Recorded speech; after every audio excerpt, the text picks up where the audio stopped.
आज घर है, परिवार है, गाड़ी है, रुपया है, दुनिया घूम रहे हैं लोग, उसके बाद भी बीमार है। क्या वजह देखते हैं इसके पीछे? कहीं मुझे भी यहाँ पे दर्द होता रहता, कहीं मुझे भी तो हार्ट अटैक नहीं होने वाला।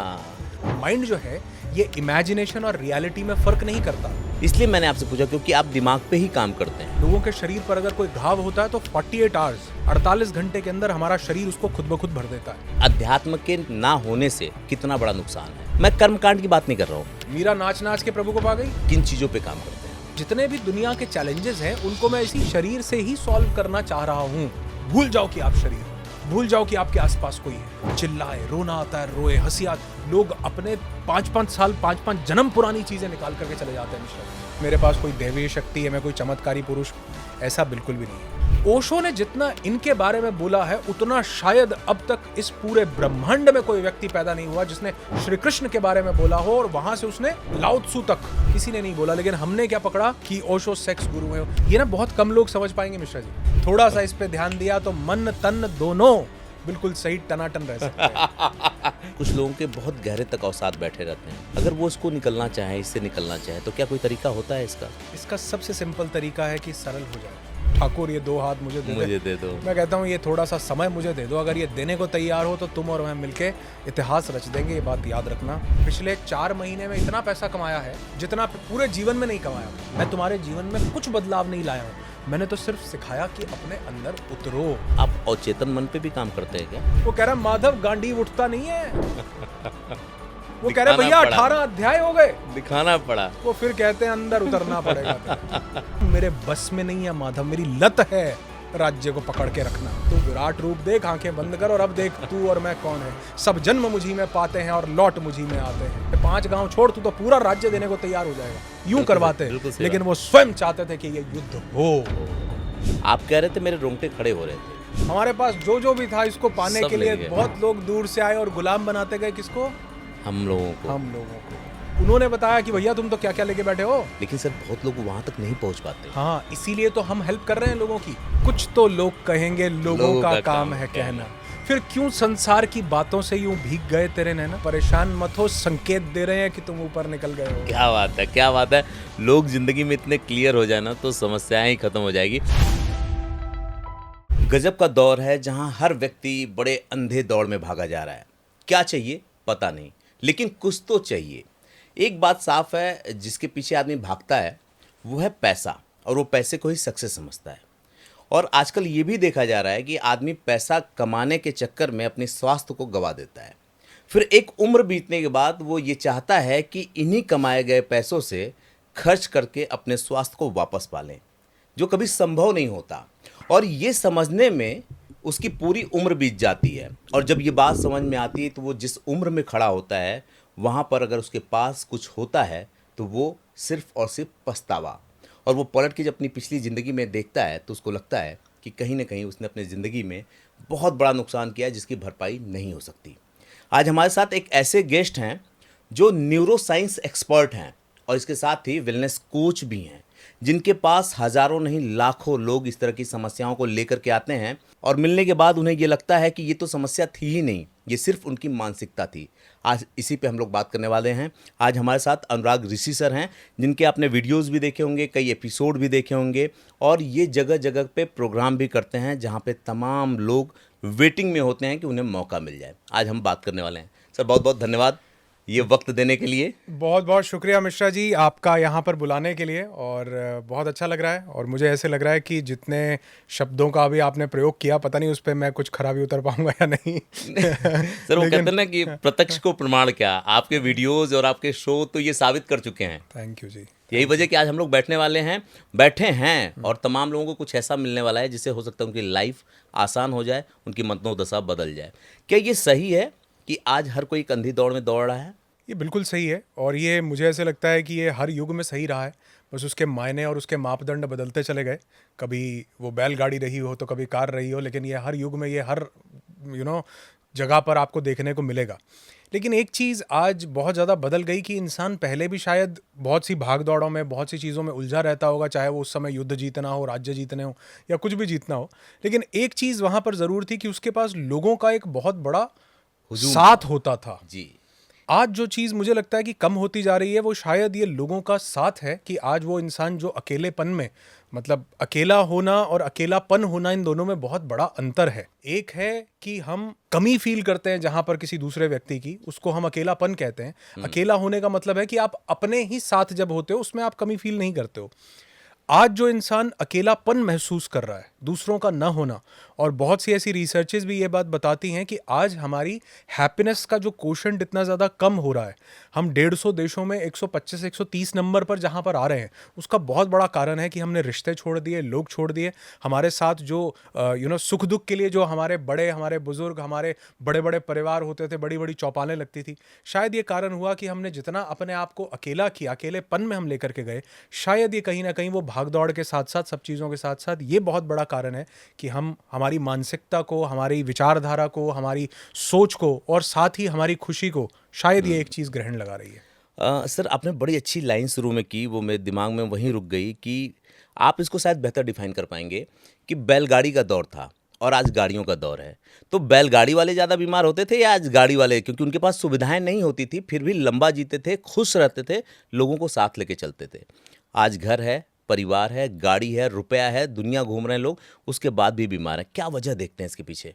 देखिए, मुझे ऐसा लगता है कि जितना ज़्यादा आप बीमारी को ख़त्म करने की चेष्टा करेंगे, उतना ज़्यादा हम स्वास्थ्य को खोते चले जाते हैं।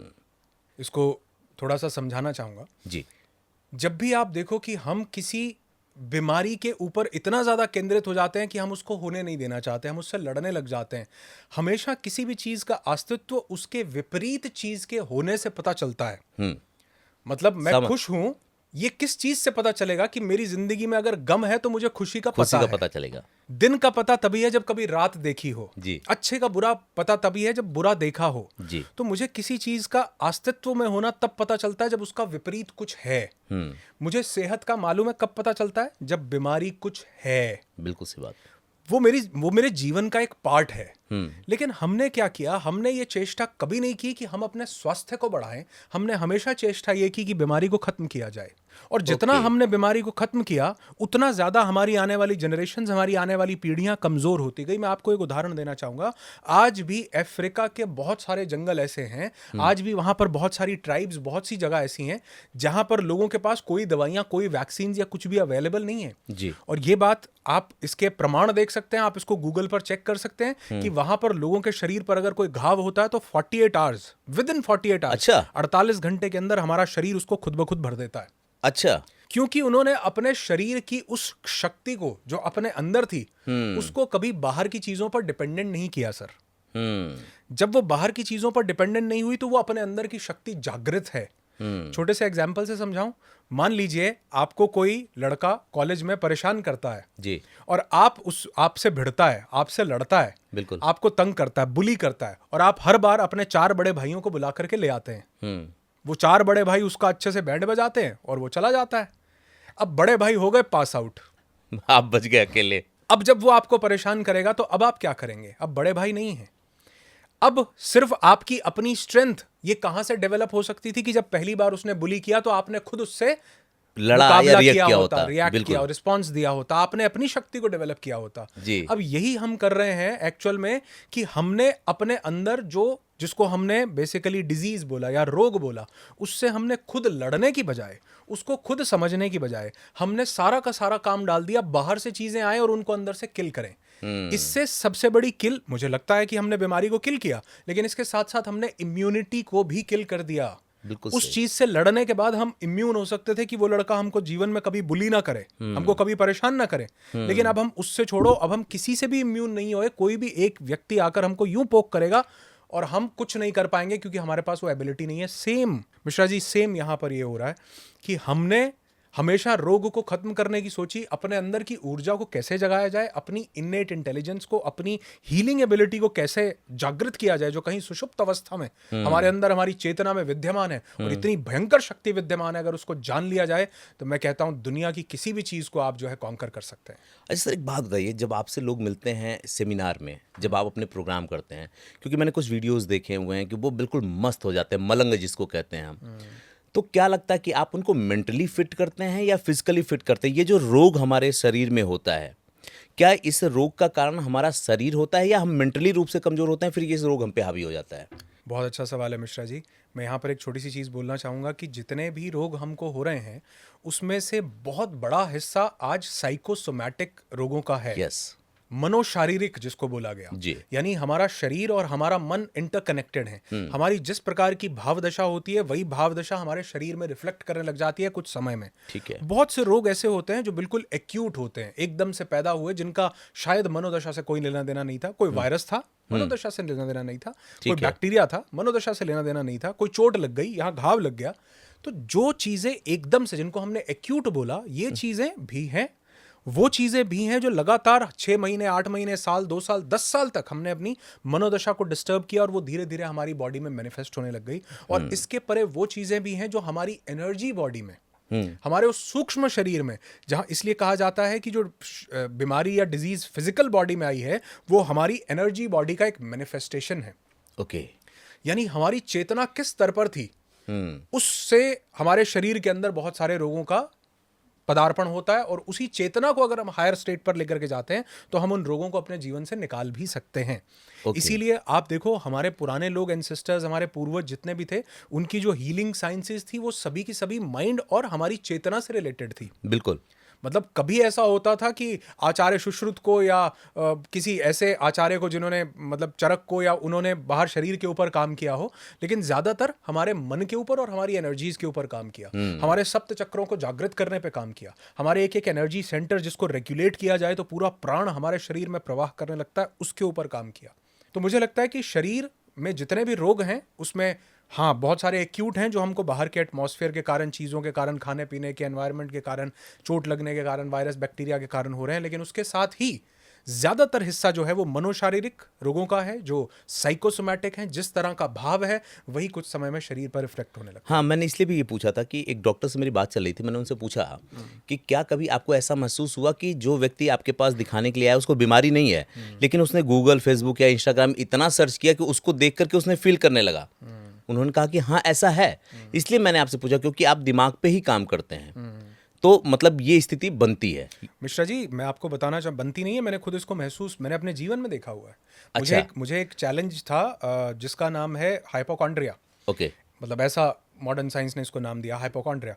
इसमें क्या होता है, इसमें एक व्यक्ति जब अपने जीवन के बड़े कठिन दौर से गुजर रहा होता है, मतलब मानसिक रूप से थोड़ा डाउन होता है, उस समय पर जब वो किसी भी दूसरे व्यक्ति को बीमार देखता है, बीमारी सुनता है, मुझे पता चला कि किसी का हार्ट अटैक हुआ है, तो जैसे ही मैंने वो सुना, वो सुनकर मुझे प्रतीति होने लगती है कि यही हार्ट अटैक मुझे भी आएगा।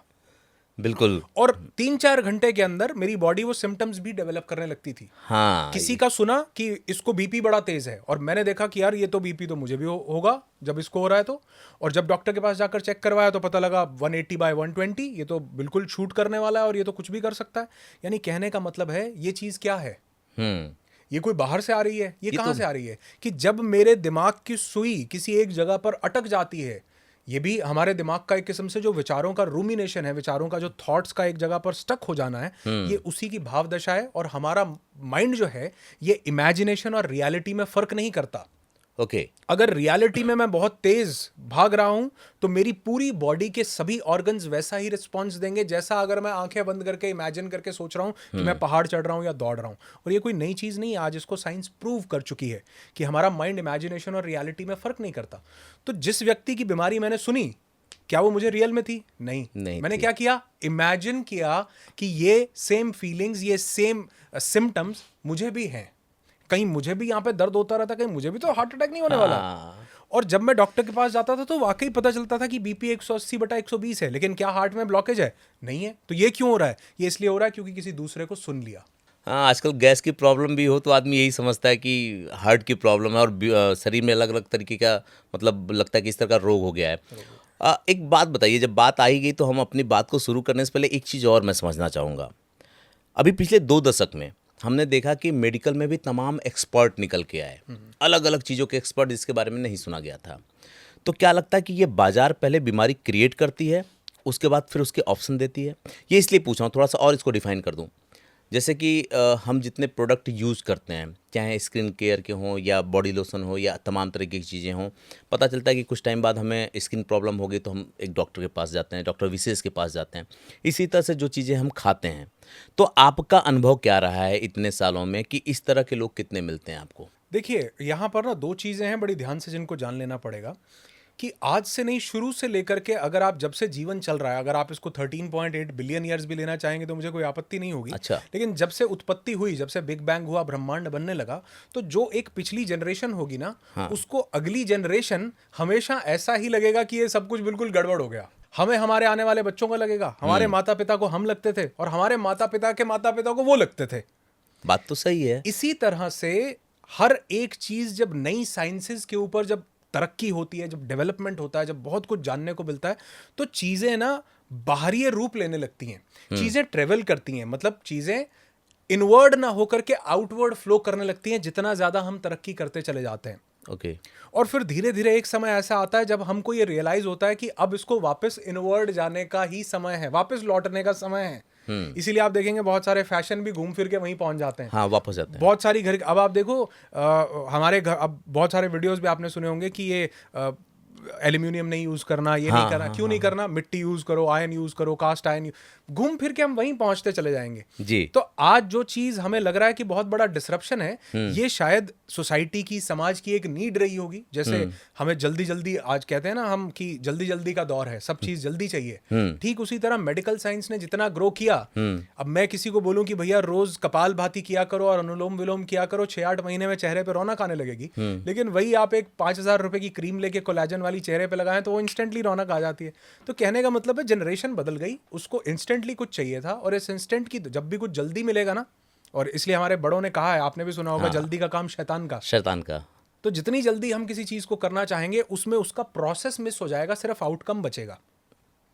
एक इंसान ने कौन बनेगा करोड़पति से 5 करोड़ जीत लिए, पैसे 5 करोड़ आ गए, और आपने 6 साल मेहनत करके 5 करोड़ रुपए कमाए, दोनों के पास आउटकम सेम है, प्रोसेस मिसिंग है। लेकिन अगर दोनों के 5 करोड़ रुपए छीन लिए जाएं तो अब दोबारा कौन जल्दी 5 करोड़ रुपए बना लेगा, आप या करोड़पति वाला? जिसने बनाने का हुनर सीखा जिसने है, बनाने का हुनर सीखा है, जिसके पास प्रोसेस है। बिल्कुल। ठीक उसी तरह आज भागदौड़ भरी जिंदगी में हमने आउटकम तो पकड़ लिया, लेकिन अगर आउटकम हमको दिक्कत देने लगे या वो आउटकम हमको न मिल रहा हो तो हम क्या करेंगे? हमारे पास प्रोसेस नहीं है। तो जितनी पुरानी साइंसेस थी वो प्रोसेस पे काम करती थी, हमारी इन्नेट एबिलिटीज पे, हमारी एनर्जीज पे, हमारे मन के ऊपर।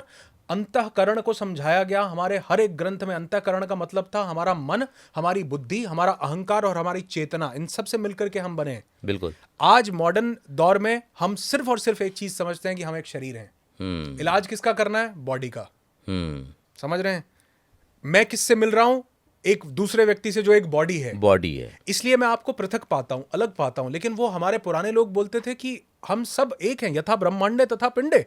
वो तो व्यक्ति विशेष को नहीं, वो तो ब्रह्मांड से अपनी तुलना कर देते थे, क्योंकि वो जानते थे कि सब एक है, क्योंकि उनकी साइंसेस एनर्जी की साइंसेस थी, माइंड की साइंसेस थी। मुझे ऐसे लगता है कि आज के दौर में चीजें हो सकता है थोड़ी बहुत गलत हो रही हो, पिछले के मुकाबले हमेशा होती चली जाएंगी, और जितना हम और आगे बढ़ेंगे चीजें और डिसरप्ट होंगी। लेकिन मेरे आपके जैसे व्यक्ति को, किसी को आना पड़ेगा जो ये रियलाइज करवाए कि वाकई अगर हम थोड़ा सा उन रूट्स की तरफ लौटें, उन एनर्जीज की तरफ लौटें, उन अपने माइंड को जानने की तरफ लौटें, तो हम ये चीजें जो बदल रही हैं, डिसरप्ट हो रही हैं, इनमें हम छोटा सा बदलाव जरूर ला सकते हैं। अब एक मज़ेदार बात ना, जो मेरी बात जब से शुरू हुई आपसे, 2 चीज़ें लगातार चल रही हैं इसमें।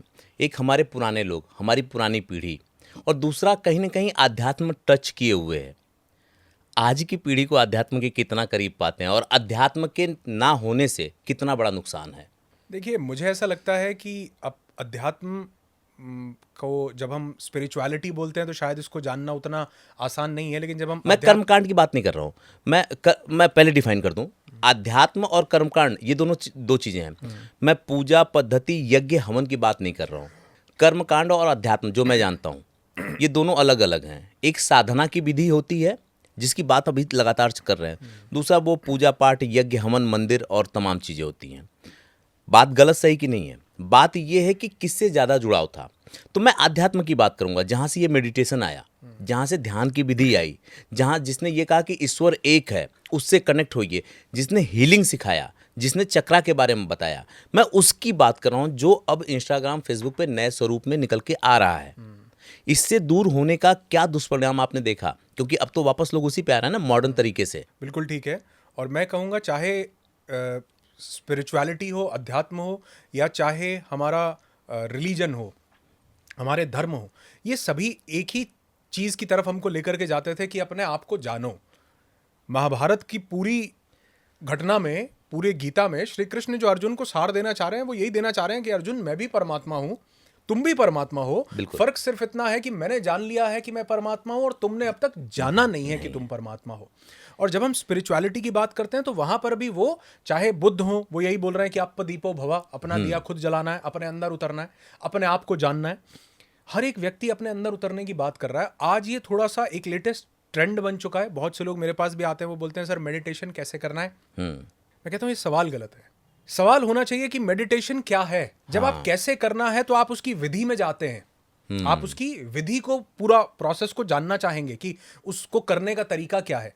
लेकिन जब आप ये जानते हैं कि मेडिटेशन क्या है, साधना क्या है, ध्यान क्या है, समाधि क्या है, तो आप उसकी उस अवस्था में उतरना चाहेंगे बिना किसी विधि के, बिना किसी आडंबर के, बिना किसी लाग लपेट के। अब मुझे नहीं पता कि वो विधि या वो चीज़ मेरे लिए सही हो सकती है या नहीं।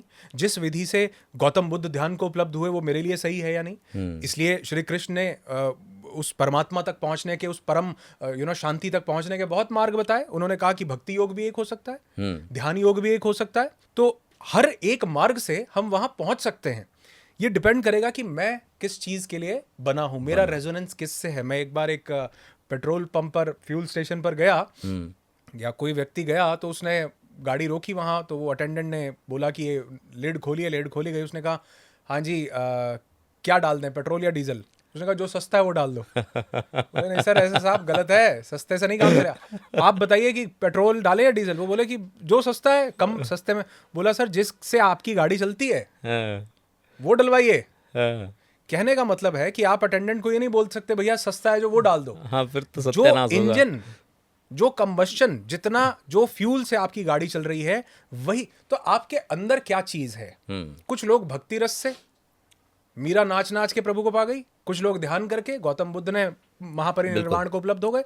तो आपके अंदर क्या चीज है, ये डिपेंड करेगी कि आपकी जर्नी क्या होगी। तो मेडिटेशन कैसे करें, ये सवाल सही नहीं है। मेडिटेशन क्या है उसको जानना, उसकी प्रक्रिया को, उससे पहले आपको महर्षि पतंजलि के बहुत से योग सूत्रों को फॉलो करना पड़ता है, जिसमें वो बोलते हैं यम, नियम, आसन, प्राणायाम, प्रत्याहार, धारणा, ध्यान, समाधि। हमने धारणा की नहीं, हमने ईर्ष्या, द्वेष, हमने यम के जो 5 नियम है, यम के अंदर भी 5 है, नियम के अंदर भी 5 नियम है कि आपके शरीर और मन की शुद्धि होनी चाहिए। शौच क्या है बेसिकली, किस तरह से आपके मन का जो प्रवाह है वो रोका जा सके। इनको हमने जाना नहीं और हम सीधे जानना चाहते हैं कि मुझे ध्यान करवाओ। उनमें पहले चरण हैं कि क्या आपने झूठ बोलना छोड़ दिया, क्या आपकी प्रवृत्ति दूसरे को अहिंसा के साथ, दूसरे को जोड़ने की, दूसरे को नुकसान पहुंचाने की बदल गई, क्या आपकी प्रवृत्ति दूसरे को जज करने की कि ये छोटा है मैं बड़ा हूं, या इससे मैं बहुत ऊपर हूं, या ये तुच्छ है मैं बहुत, ये बदल गई। वो सब चीजें नहीं बदली, लेकिन हम चाहते हैं कि हम वो सीधा जो 7वां चरण है उस पर पहुंच जाएं, 7वीं सीढ़ी पर, जो कि मेरे हिसाब से ये विधि जानना, उस प्रोसेस पर पहुंचना गलत है। जब तक हम उस एक एक प्रोसेस को फॉलो धीरे धीरे फॉलो करेंगे, तब जाकर के रियलाइज होगा कि वाकई ये ध्यान क्या है, किस तरह से किया जाए, अपने शरीर को पहचाना जाए, अपने मन, बुद्धि, अहंकार और चेतना को पहचाना जाए, फिर जाकर हम उस चैतन्य तक पहुंचने की प्रक्रिया को शुरू कर सकते हैं। सर बहुत मज़ा आ रहा है मुझे इन चीज़ों में, क्योंकि इस तरह की बातें बहुत कम हो पाती हैं। क्वेश्चन भी नहीं हो पाते और उधर से जवाब भी नहीं आ पाता। जब आप सेशन करते हैं या जहाँ पे लोग इकट्ठा होते हैं, तो वहाँ बेसिकली क्या कराते हैं आप, किन चीज़ों पे काम करते हैं आप?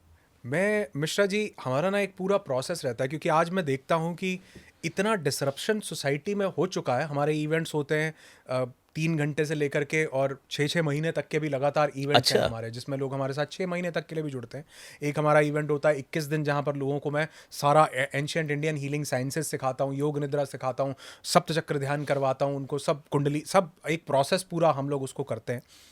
तो जब लोग फिजिकल इवेंट में या कहीं पर भी आते हैं तो मैं देखता हूँ डिसरप्शन बहुत ज़्यादा है। हमारा ना अपने से एक बहुत बड़ा कनेक्शन टूट चुका है। मैं अपने आप को सिर्फ शरीर मात्र जान रहा हूं, उसके अलावा मेरे पास क्या एबिलिटीज हैं इनका मुझे आभास तक नहीं है। और जितने भी दुनिया के चैलेंजेस हैं उनको मैं इसी शरीर से ही सॉल्व करना चाह रहा हूं। मुझे नहीं पता कि मेरी जो बुद्धि है, मेरे पास जो चेतना है, उसके पास इतनी ज्यादा एबिलिटीज हैं कि मैं उनको किसी भी कार्य को अचीव करने के लिए एक्सेस कर सकता हूं। मैं अगर अपने स्वर को, अपने सांसों को, अपनी ब्रीदिंग को अगर साध लूं तो मैं पता नहीं कितना चेंजेस अपने फिजिकल हेल्थ में, मेंटल हेल्थ में, अपनी सोसाइटी में, अपनी सक्सेस में, अपनी मैनिफेस्टेशन में ला सकता हूं। तो हमारा प्रयास ये रहता है कि सबसे पहले उस व्यक्ति को शरीर से, हमने कई बार सुना है ना, स्ट्रेस, डिप्रेशन, एंग्जाइटी, हाँ। ये ना जितने मानसिक हैं उतने ही ये शारीरिक भी हैं। अच्छा, एंग्जाइटी और डिप्रेशन हमारी बॉडी में भी स्टक होते हैं। अब तक तो हम मानसिक ही जानते थे। ये मानसिक ही है ना, लेकिन इन मानसिक के जो इम्प्रिंट्स हैं वो कहां पड़ रहे हैं? हमारी बॉडी के बॉडी ऊपर पे। पड़ रहे हैं, शरीर के ऊपर, और वो शरीर के किसी ना किसी जगह पर स्टक हैं। हम्म। वो जिस जगह पर आपकी चेतना वहां रुकी हुई है, आपका पूरा एनर्जी फ्लो रुका हुआ है, हम उस एनर्जी फ्लो को चलाने की कोशिश करते हैं सबसे पहले, और उसकी प्रक्रिया होती है बकायदा Okay. कि हम आपके अंदर एक लिबरेशन प्रोसेस को एक्टिवेट करके कि आप अपना पूरा शरीर शेड करें, भूल जाओ कि आप शरीर हो, भूल जाओ कि आपके आसपास कोई है आपके अंदर। वो हम लगभग 1 घंटे की एक प्रोग्रामिंग होती है, इंसान को थीटा की स्टेट में लेकर के जाया जाता है, जहां पर उसके विचार शून्यता बिल्कुल अचीव हो जाए, विचार बहुत कम हो जाए, माइंड की, ब्रेन की जो फ्रीक्वेंसी है बहुत लो चली जाए। फिर उसके बाद वो रियलाइज करे कि हाँ, मैं एक बॉडी हूं, और बॉडी में कहाँ कहाँ विकार हैं उसको शेड करे, उसको निकाले, चिल्लाए, रोना आता है रोए, हंसी लोग अपने 5-5 साल, 5-5 जन्म पुरानी चीजें निकाल करके चले जाते हैं मिश्रा जी, जो अंदर कहीं विध्वंस मचा रही होती है और जिनका हमें पता भी नहीं है। और फिर उसके बाद जब शरीर से वो चीजें धीरे धीरे निकलती हैं, फिर हम मन को पकड़ते हैं, फिर उसके बाद हम अहंकार को पकड़ते हैं, जो कहता है कि भैया मैं ही हूं, तुम तो कुछ भी नहीं हो। फिर उस अहंकार के बाद हम उसकी बुद्धि को पकड़ते हैं, क्योंकि बुद्धि एक लिमिटेड चीज है। अगर मैं आपसे पूछूं 2 + 2 आप बताएंगे 4, मैं किसी और से पूछूं 10 + 10 वो बताएंगे 20, अगर मैं पूछूं 996 + 996, ये मेमोरी में नहीं हाँ, है। ये memory इसके में लिए नहीं है। बुद्धि काम करेगी, बुद्धि कैलकुलेशन करेगी, फिर देगी। लेकिन क्या एक ऐसी परम सत्ता नहीं है, डिवाइन यूनिवर्स, जिसके पास पूरे ब्रह्मांड की इंफॉर्मेशन है कलेक्टिव, जो लेकर के बैठी है? बिल्कुल। अगर मैं इस बुद्धि के भी परे चला जाऊं, जिसको हमने चेतना बोला, अगर उस चेतना के साथ जुड़ूं, तो ये चेतना वही चेतना है जो इस ब्रह्मांड में मौजूद चेतना है। तो मैं उस चेतना, जिसको हमने कलेक्टिव कॉन्शियसनेस बोला, इसी से हमने बहुत सारी सिक्स्थ सेंस, जिसको हम बोलते हैं, इसको हम अपने इवेंट में बोलते हैं ESP, extra sensory perceptions, okay. क्लेयरवॉयंस, चीज़ों का पहले से आभास हो जाना, टेलीपैथी, आपके दिमाग में क्या चल रहा है मुझे पता चल जाना। तो ऐसी 6 अलग अलग एबिलिटीज होती हैं। ये कहाँ है? ये कॉस्मिक में है, कलेक्टिव Okay. कॉन्शियसनेस में है। ये कहाँ से उपलब्ध होती हैं? जब हम अपने उस बॉडी को पहले शेड करते हैं, उसके बाद हम अपने मन को, उसके बाद अहंकार को, उसके बाद बुद्धि को, और फिर हम अपनी चेतना में, अपनी एनर्जीज में टैप इन करते हैं, सप्तचक्र ध्यान करते हैं, हम स्वर विज्ञान को समझते हैं, हम योग निद्रा करते हैं, हम बिल्कुल एक कंप्लीट टोटलिटी में प्यूरिफिकेशन, और लोग ऐसा आनंदित महसूस करते हैं। वो कहते, वो एक हमारे बचपन में जब हम छोटे थे ना मिश्रा जी, टीवी पर एक ऐड आती थी कि SL वर्ड में रहूंगा मैं, घर नहीं जाऊंगा मैं। हाँ, वो लोग सब, वो जो वहां पर आते हैं ना, वो कहते हैं कि सर ये यहीं रख लो। मैं कहता हूँ ये इवेंट इसलिए नहीं था कि आपको यहाँ रह कर के आनंद आए। ये इवेंट आपका स्कूल है, जहाँ से आप सीख करके जा रहे हो, जिसको आप अपने जीवन में इंप्लीमेंट करोगे, और अपने जीवन को ऐसा ही माहौल दे दोगे जैसा यहाँ पर है, और आपके आसपास के, आपके घर के, आपके दोस्त, आपके मित्रगण, आपके चारों तरफ के लोग बोलेंगे भैया कहाँ थे और करके क्या आए हो। मतलब बेसिकली जो आपके प्रोग्राम में जाता है वो एक बॉडी जाती है, और जब वहाँ से निकलती है तो वो खुद को जागृत करके और अपने बारे में वो कौन है ये जान के निकलती है। यही वजह तो है कि ये रिफ्लेक्शन जान के लोग पूछते हैं कि कौन है। अच्छा, मैंने कुछ चीज़ें देखी है, अभी मैं आपके सेशन में गया नहीं, मौका मिलेगा तो मैं ज़रूर जाऊँगा, लेकिन बल्कि मैं चाहूँगा कि आप हमारे सेशन में आए। अभी लोनावला और मसूरी हमारा सेशन हो रहा है, दिसंबर में लोनावला में है और फरवरी में मसूरी में है, तो ज़रूर आप आएंगे, हमें भी अच्छा लगेगा। मैं बिल्कुल आना चाहूँगा। जहाँ लोग इस तरह से वेटिंग में रहते हैं, मुझे मौका मिल रहा है तो मैं आऊँगा। जो अपने सेशन, मैंने आपके कुछ वीडियोस देखे हैं, जगह जगह पड़ी हुई है, लोगों के फीडबैक मैंने सुने हैं। कुछ ओशो के यहाँ जिस तरह की चीज़ें होती थीं, और मतलब जो भाव निकल के आते थे, चीज़ें होती थी नहीं, क्योंकि मुझे तो पता ही नहीं है, लेकिन जो भाव मैंने देखे थे, मलंग देखे थे लोगों को, मतलब बिल्कुल फ्री हो जाना, वैसे ही सेम आपकी वीडियो में मैं देखता हूँ। तो क्या ये कुछ साइंस है या कोई अध्यात्म की ऐसी शक्ति है जिसको आप लोग जगा देते हैं? ये क्या है? बहुत अच्छा सवाल है मिश्रा जी, और आपने ओशो का नाम लिया तो मैं यहाँ से 2 चीज़ें आपको बताना चाहूँगा। एक तो ये शक्ति क्या है वो, और थोड़ा सा ओशो के बारे में बताना चाहूँगा। पहली बात तो ये कोई ऐसी चीज़ नहीं है कि मैंने कुछ अलग से कुछ जाना या मैंने कुछ अलग से सीख लिया है, मेरे पास कोई दैवीय शक्ति है, मैं कोई चमत्कारी पुरुष हूँ, ऐसा बिल्कुल भी नहीं है। ये हमारे कुछ ऐसे अभ्यास हैं जिनको अभ्यासों को अगर आप करते हैं, अगर आपने भी लगातार जो हमारा सप्त चक्र ध्यान है, जिसको हमने अपने 7 एनर्जी सेंटर्स को रेगुलेट करके जाना, आप अपने मूलाधार से लेकर अपने सहस्त्रार तक जब इस ध्यान को लगातार आप 1 साल तक करते हैं, तो वो सब चीजें आपके पास भी हो सकती हैं जो किसी और के पास हो सकती हैं। Okay. तो ये कोई ऐसी एबिलिटी नहीं है कि मैंने छुपा के रखी हुई है या कुछ सिलेक्टेड। हमारे पार्टिसिपेंट्स आते हैं, वो 3-3 महीने जब लगातार सप्तचक्र ध्यान करते हैं, कहते हैं सर मेरा जीवन बदल गया, मुझे लोगों का ऑरा दिखने लगा है, मुझे लोगों की एनर्जीज पता लगने लगी हैं, ये किस भाव दशा से मेरे पास आया, मुझे ये आभास होने लगा है। कहां से होने लगा है? क्योंकि हम जब तक शरीर थे तब तक हम शरीर ही जान रहे थे कि बहुत सुंदर हो, अच्छे कपड़े डाले हुए हैं, जूते बहुत बढ़िया नाइकी के हैं, हम शरीर जान रहे हैं। लेकिन जब हमने अपनी एनर्जीज में टैप इन किया तो मैं आपकी एनर्जीज भी जान पाऊंगा, बिल्कुल। क्योंकि एनर्जी आपकी और मेरी अलग नहीं है, ये एक ही है।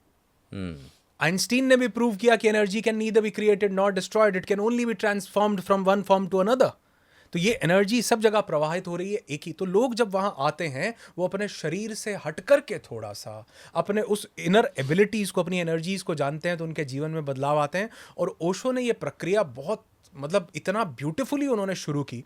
उनको समझने वाले लोगों ने ये उनको एक सेक्स गुरु की तरह या उनको एक तंत्र वाला इंसान समझा। मैं कुछ समय पहले किसी को सुन रहा था, मुझे नाम नहीं ध्यान आ रहा, लेकिन वो बहुत बहुत अच्छी बात बोल रहे थे। वो कह रहे थे कि ओशो ने जितना मीरा के ऊपर बोला है, ओशो ने जितना लाओत्सु के ऊपर बोला है, ओशो ने जितना दादू के ऊपर बोला, कबीर के ऊपर बोला, बाबा नानक के ऊपर बोला, ओशो ने जितना इनके बारे में बोला है, उतना शायद अब तक इस पूरे ब्रह्मांड में कोई व्यक्ति पैदा नहीं हुआ जिसने श्री कृष्ण के बारे में बोला हो और वहां से उसने लाओत्सु तक के बारे में बोला हो, पैब्लो पिकासो के बारे में बोला हो, उन्होंने पैवलोव के बारे में बोला हो। किसी ने नहीं बोला। लेकिन हमने क्या पकड़ा उसका कि ओशो सेक्स गुरु है। असल में हमारा जो प्रक्रियाएं उन्होंने कई दी, वो प्रक्रियाएं बहुत ज्यादा साइंटिफिक थी। उनका तरीका ये था कि जब हम हमारे प्रेजेंट में क्या हो रहा है, जब हम उसको भूल मतलब मैं सिर्फ अपनी चेतना में हूं, क्या स्थिति है, क्या परिस्थिति है, क्या पास्ट में था, क्या फ्यूचर में था, मैं उससे हट गया, मेरा सिर्फ मेरे एक्ट के ऊपर ध्यान है। तो जो सेक्स या जो चीजें वो वहां पर बकायदा लोगों को बताते थे, उनका कहने का ये मतलब नहीं होता था कि भैया ये कोई एक्टिविटी है, इसका एक्टिविटी का आनंद लिया जाए। उनका कहने का मतलब था कि आप यहां पर ये ऐसी प्रक्रिया के साथ, क्योंकि इस चीज को हमारे आप देखोगे तो एंशियंट टाइम से, मतलब एजेंटा अलोरा और कई जगह पर इस चीज को चिन्हित किया गया बकायदा कि ये भी एक माध्यम था अपनी एनर्जीज तक टैप इन करने का, उतरने का। लेकिन हमने उसको, मैंने बोला ना अभी, वही आप ये ना बहुत कम लोग समझ पाएंगे मिश्रा जी। नहीं, मैं समझ रहा हूँ, इसलिए समझ रहा हूँ ना। क्या होता है कि जब मैं आपको रोका इसी बात को थोड़ा सा पूरा करने के लिए, जब हमें ज्ञान नहीं होता ना, तो हम उस चीज़ को अपने तरीके से एक्सप्लेन करने की कोशिश करते हैं, और जब हमें पता नहीं होता तो हम बंटा ढार करते हैं उसका। यही होता है। आपने जो अजंता एलोरा की बात की, आप छतरपुर चले जाइए, आप सूर्य मंदिर कोणार्क चले जाइए। मैं गया हूं इन जगहों पे, मैंने देखा है, उसकी अपनी एक फिलॉसफी है। खैर, आप अपनी बातों को कंटिन्यू कीजिए। बहुत अच्छी बात कह रहे हो आप, लेकिन इसमें एक चीज समझने वाली ये है, जो अभी हम थोड़ी देर पहले बात कर रहे हैं ना, अगर कोई बुद्धिजीवी इस व्यक्ति को, इस चीज को सुन रहा है, तो वो रिलेट कर पाएगा कि हमने किसी भी सेक्सुअल एक्टिविटी को सिर्फ और सिर्फ बॉडी से ही जानने की चेष्टा की है। बिल्कुल बिल्कुल सही बात है। हमने उसको उन एनर्जीज से जानने की चेष्टा नहीं। खैर, ये एक अलग डिफरेंट टॉपिक है, लेकिन ओशो की बात हुई तो ऐसा नहीं है कि हम इस चीज़ को, मैं कोई प्रमोट कर रहा हूँ या कंडेम कर रहा हूँ, मेरा इससे कोई ज़्यादा वास्ता भी नहीं है। मैं सिर्फ ओशो की बात करते हुए ये कह रहा हूँ कि लोगों ने उनको एक सिर्फ सेक्स गुरु जो उनको समझ नहीं पाए, उन्होंने उसको एक इस तरह से ही देखा। लेकिन असल में जितना ज्ञान, जितनी मतलब किताबें, या जितना अपने अंदर उतरने की प्रक्रिया, प्रोसेस उन्होंने जाना, समझा, पढ़ा, वो मुझे नहीं लगता कि शायद कोई और, मैंने कहते हैं ना कि देखा दुनिया होगा। के सबसे बड़े फिलोसोफर आज भी ओशो हैं, जिन्होंने हर मुद्दे पे बात की, और जितने सरलीकरण तरीके से उन्होंने लोगों तक रखा, कोई नहीं रख पाया। मैंने क्यों ये बात कही, मैंने आपके भी, मैं फिर कह रहा हूँ कि नहीं गया हूँ मैं, और ये कोई पेड प्रमोशन वाली बात नहीं है, ये मेरे मन की बात हो रही है, जिस पे मैं अक्सर बातें करता रहता हूँ, इसलिए मैं इस मुद्दे पे बात कर रहा हूँ। वो झलक एक दिखी मुझे वहाँ पे। चलिए आगे बढ़ते हैं। मैं ये जानना चाहूँगा, ये जो सप्त चक्रा वाली बात है, 7 चक्र वाली बात है, इसको जागृत करना क्या इतना आसान है? देखिए, पहली बात तो जब हम किसी चीज़ से हमारी दूरी होती है ना, तब वो हमारे लिए बहुत मुश्किल है। जिस चीज़ का हमें ज्ञान नहीं है, वो हमारे लिए बहुत मुश्किल है। या जिस चीज की मिस इन्फॉर्मेशन हमारे पास है तब भी वो हमारे लिए मुश्किल है। एग्जाम्पल देता हूं, अगर किसी व्यक्ति को स्विमिंग कैसे करनी है इसकी पूरी किताब पढ़ा दी जाए और उसको फिर स्विमिंग पूल में कूदा दिया जाए तो उसको स्विमिंग उतनी ही मुश्किल लगेगी जितनी की एक्चुअल में होती है। लेकिन जिसने उसकी प्रक्रिया को फॉलो किया हो, कुछ समय तक वो तैरना सीखा हो, हाथ पांव मारे हो, या हमारी तरह जो मेरे जैसे लोग जो गांव की पृष्ठभूमि से आते हैं, कुरुक्षेत्र हमारे बहुत पास में पड़ता था, वहां पर एक ब्रह्म सरोवर है, तो मैं कुरुक्षेत्र यूनिवर्सिटी से पढ़ा हुआ हूँ। अच्छा। तो मैं वहाँ यूनिवर्सिटी से पढ़ने के बाद जब भी कुछ पढ़ने का या कुछ समय मिलता था, क्योंकि हॉस्टल में या बाकी जगह पढ़ाई नहीं हो पाती थी, तो ब्रह्म सरोवर चले जाते थे। और ब्रह्म सरोवर पढ़ेंगे बाद में, पहले अंदर जाएंगे, नहाएंगे, थोड़ा फ्रेश होंगे, उसके बाद पढ़े। तो वो वहां कूदते कूदते वो खुद चीज आ गई। कहते हैं काशी में रहने वाला बहुत कुछ ऐसे भी जान जाता है। तो वो आ गई। तो कहने का मतलब ये है कि अगर किसी को किताब पढ़ाई जाए उसको लगेगा ये बहुत मुश्किल है, लेकिन जिसने खुद अपने जीवन में उतारना शुरू कर दिया उसको लगेगा कि मैं इस प्रोसेस का एक पार्ट हूं, और वो धीरे धीरे छोटा छोटा जानता जाएगा, रोज थोड़ा थोड़ा हाथ कैसे मारने, पैर कैसा। ठीक वैसे ही सप्त चक्र कोई एक फैशनेबल चीज नहीं है। आज आप देखोगे बहुत से वीडियोस में या बहुत सी चीजों में कुंडलिनी जागरण या इस चीज के ऊपर कोई यहाँ रख के ऐसे कर रहा है, कोई यहाँ रख के, ये सब बिल्कुल आडंबर हैं। ये कोई इनमें मतलब फैक्ट नहीं है। ये चीजें इंसान को जब ट्रांस में या किसी ऐसी अवस्था में ले जाया जाता है तो आप उसके साथ आप उसकी बॉडी को कुछ भी महसूस करवा सकते हैं। बेसिकली हमारा शरीर जो है एक बहुत बड़ी एनर्जी से गवर्न हो रहा पिंड है जी। अब ये जो एनर्जी हमारे अंदर प्रवाहित कर रही है, इस एनर्जी के कुछ अलग अलग सेंटर्स हैं, कुछ चैनल्स हैं जहां रुक करके वो अपना मोड चेंज करके, अपनी भाव दशा चेंज करके आगे की तरफ बढ़ती है।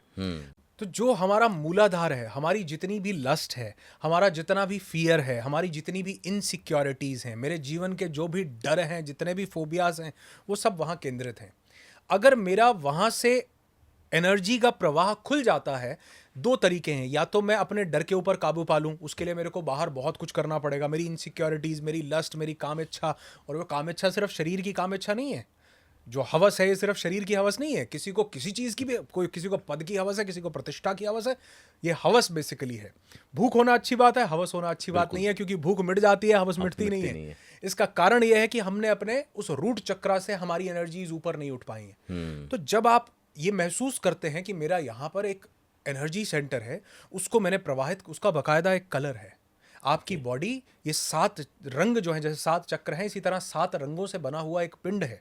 सूर्य से निकलने वाले 7 रंग भी वही हैं। इस पूरी दुनिया में विद्यमान 7 रंग भी वही 7 रंग हैं, जिनको हम, आपको अगर ज्ञात हो तो अभी भी बहुत से लोग खैर इसको करते हैं, लेकिन पुराने ज़माने में तो एक नॉर्मल प्रैक्टिस होती थी कि घर से सुबह जो भी कोई व्यक्ति जागेगा, नहाएगा, धोएगा, वो सबसे पहले सूर्य को जल चढ़ाएगा, जल अर्पित करेगा, उसके बाद अपना कार्य करेगा। बिल्कुल बिल्कुल, आज भी करते हैं लोग। आज भी करते हैं। क्यों था ये?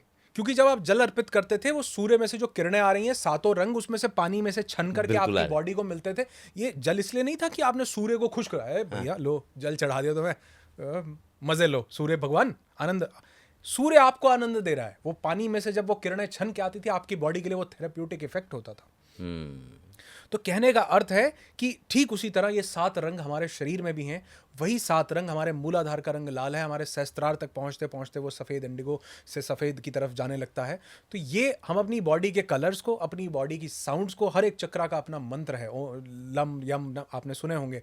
हर एक चक्र का अपना मंत्र है, हर एक चक्र का अपना बीज ध्यान है, हर एक चक्र की अपनी पोजीशन है, हर एक चक्र कुछ ना कुछ ग्लैंड्स को अपने साथ लेकर के चल रहा है। हमें लगता है हमारे शरीर में किडनी है, खराब हो गई, उसका वो किडनी तो आपके घर में जिस तरह से रोशनी आ रही है, चल रहा है आप बल्ब, ये माइक चल रहा है, ये वो है। इसको चलाने वाला पावर हाउस, डैम कहीं और है। वो आपके सप्त चक्र में आपका वो चक्र है जो उस ऑर्गन से रिलेटेड है।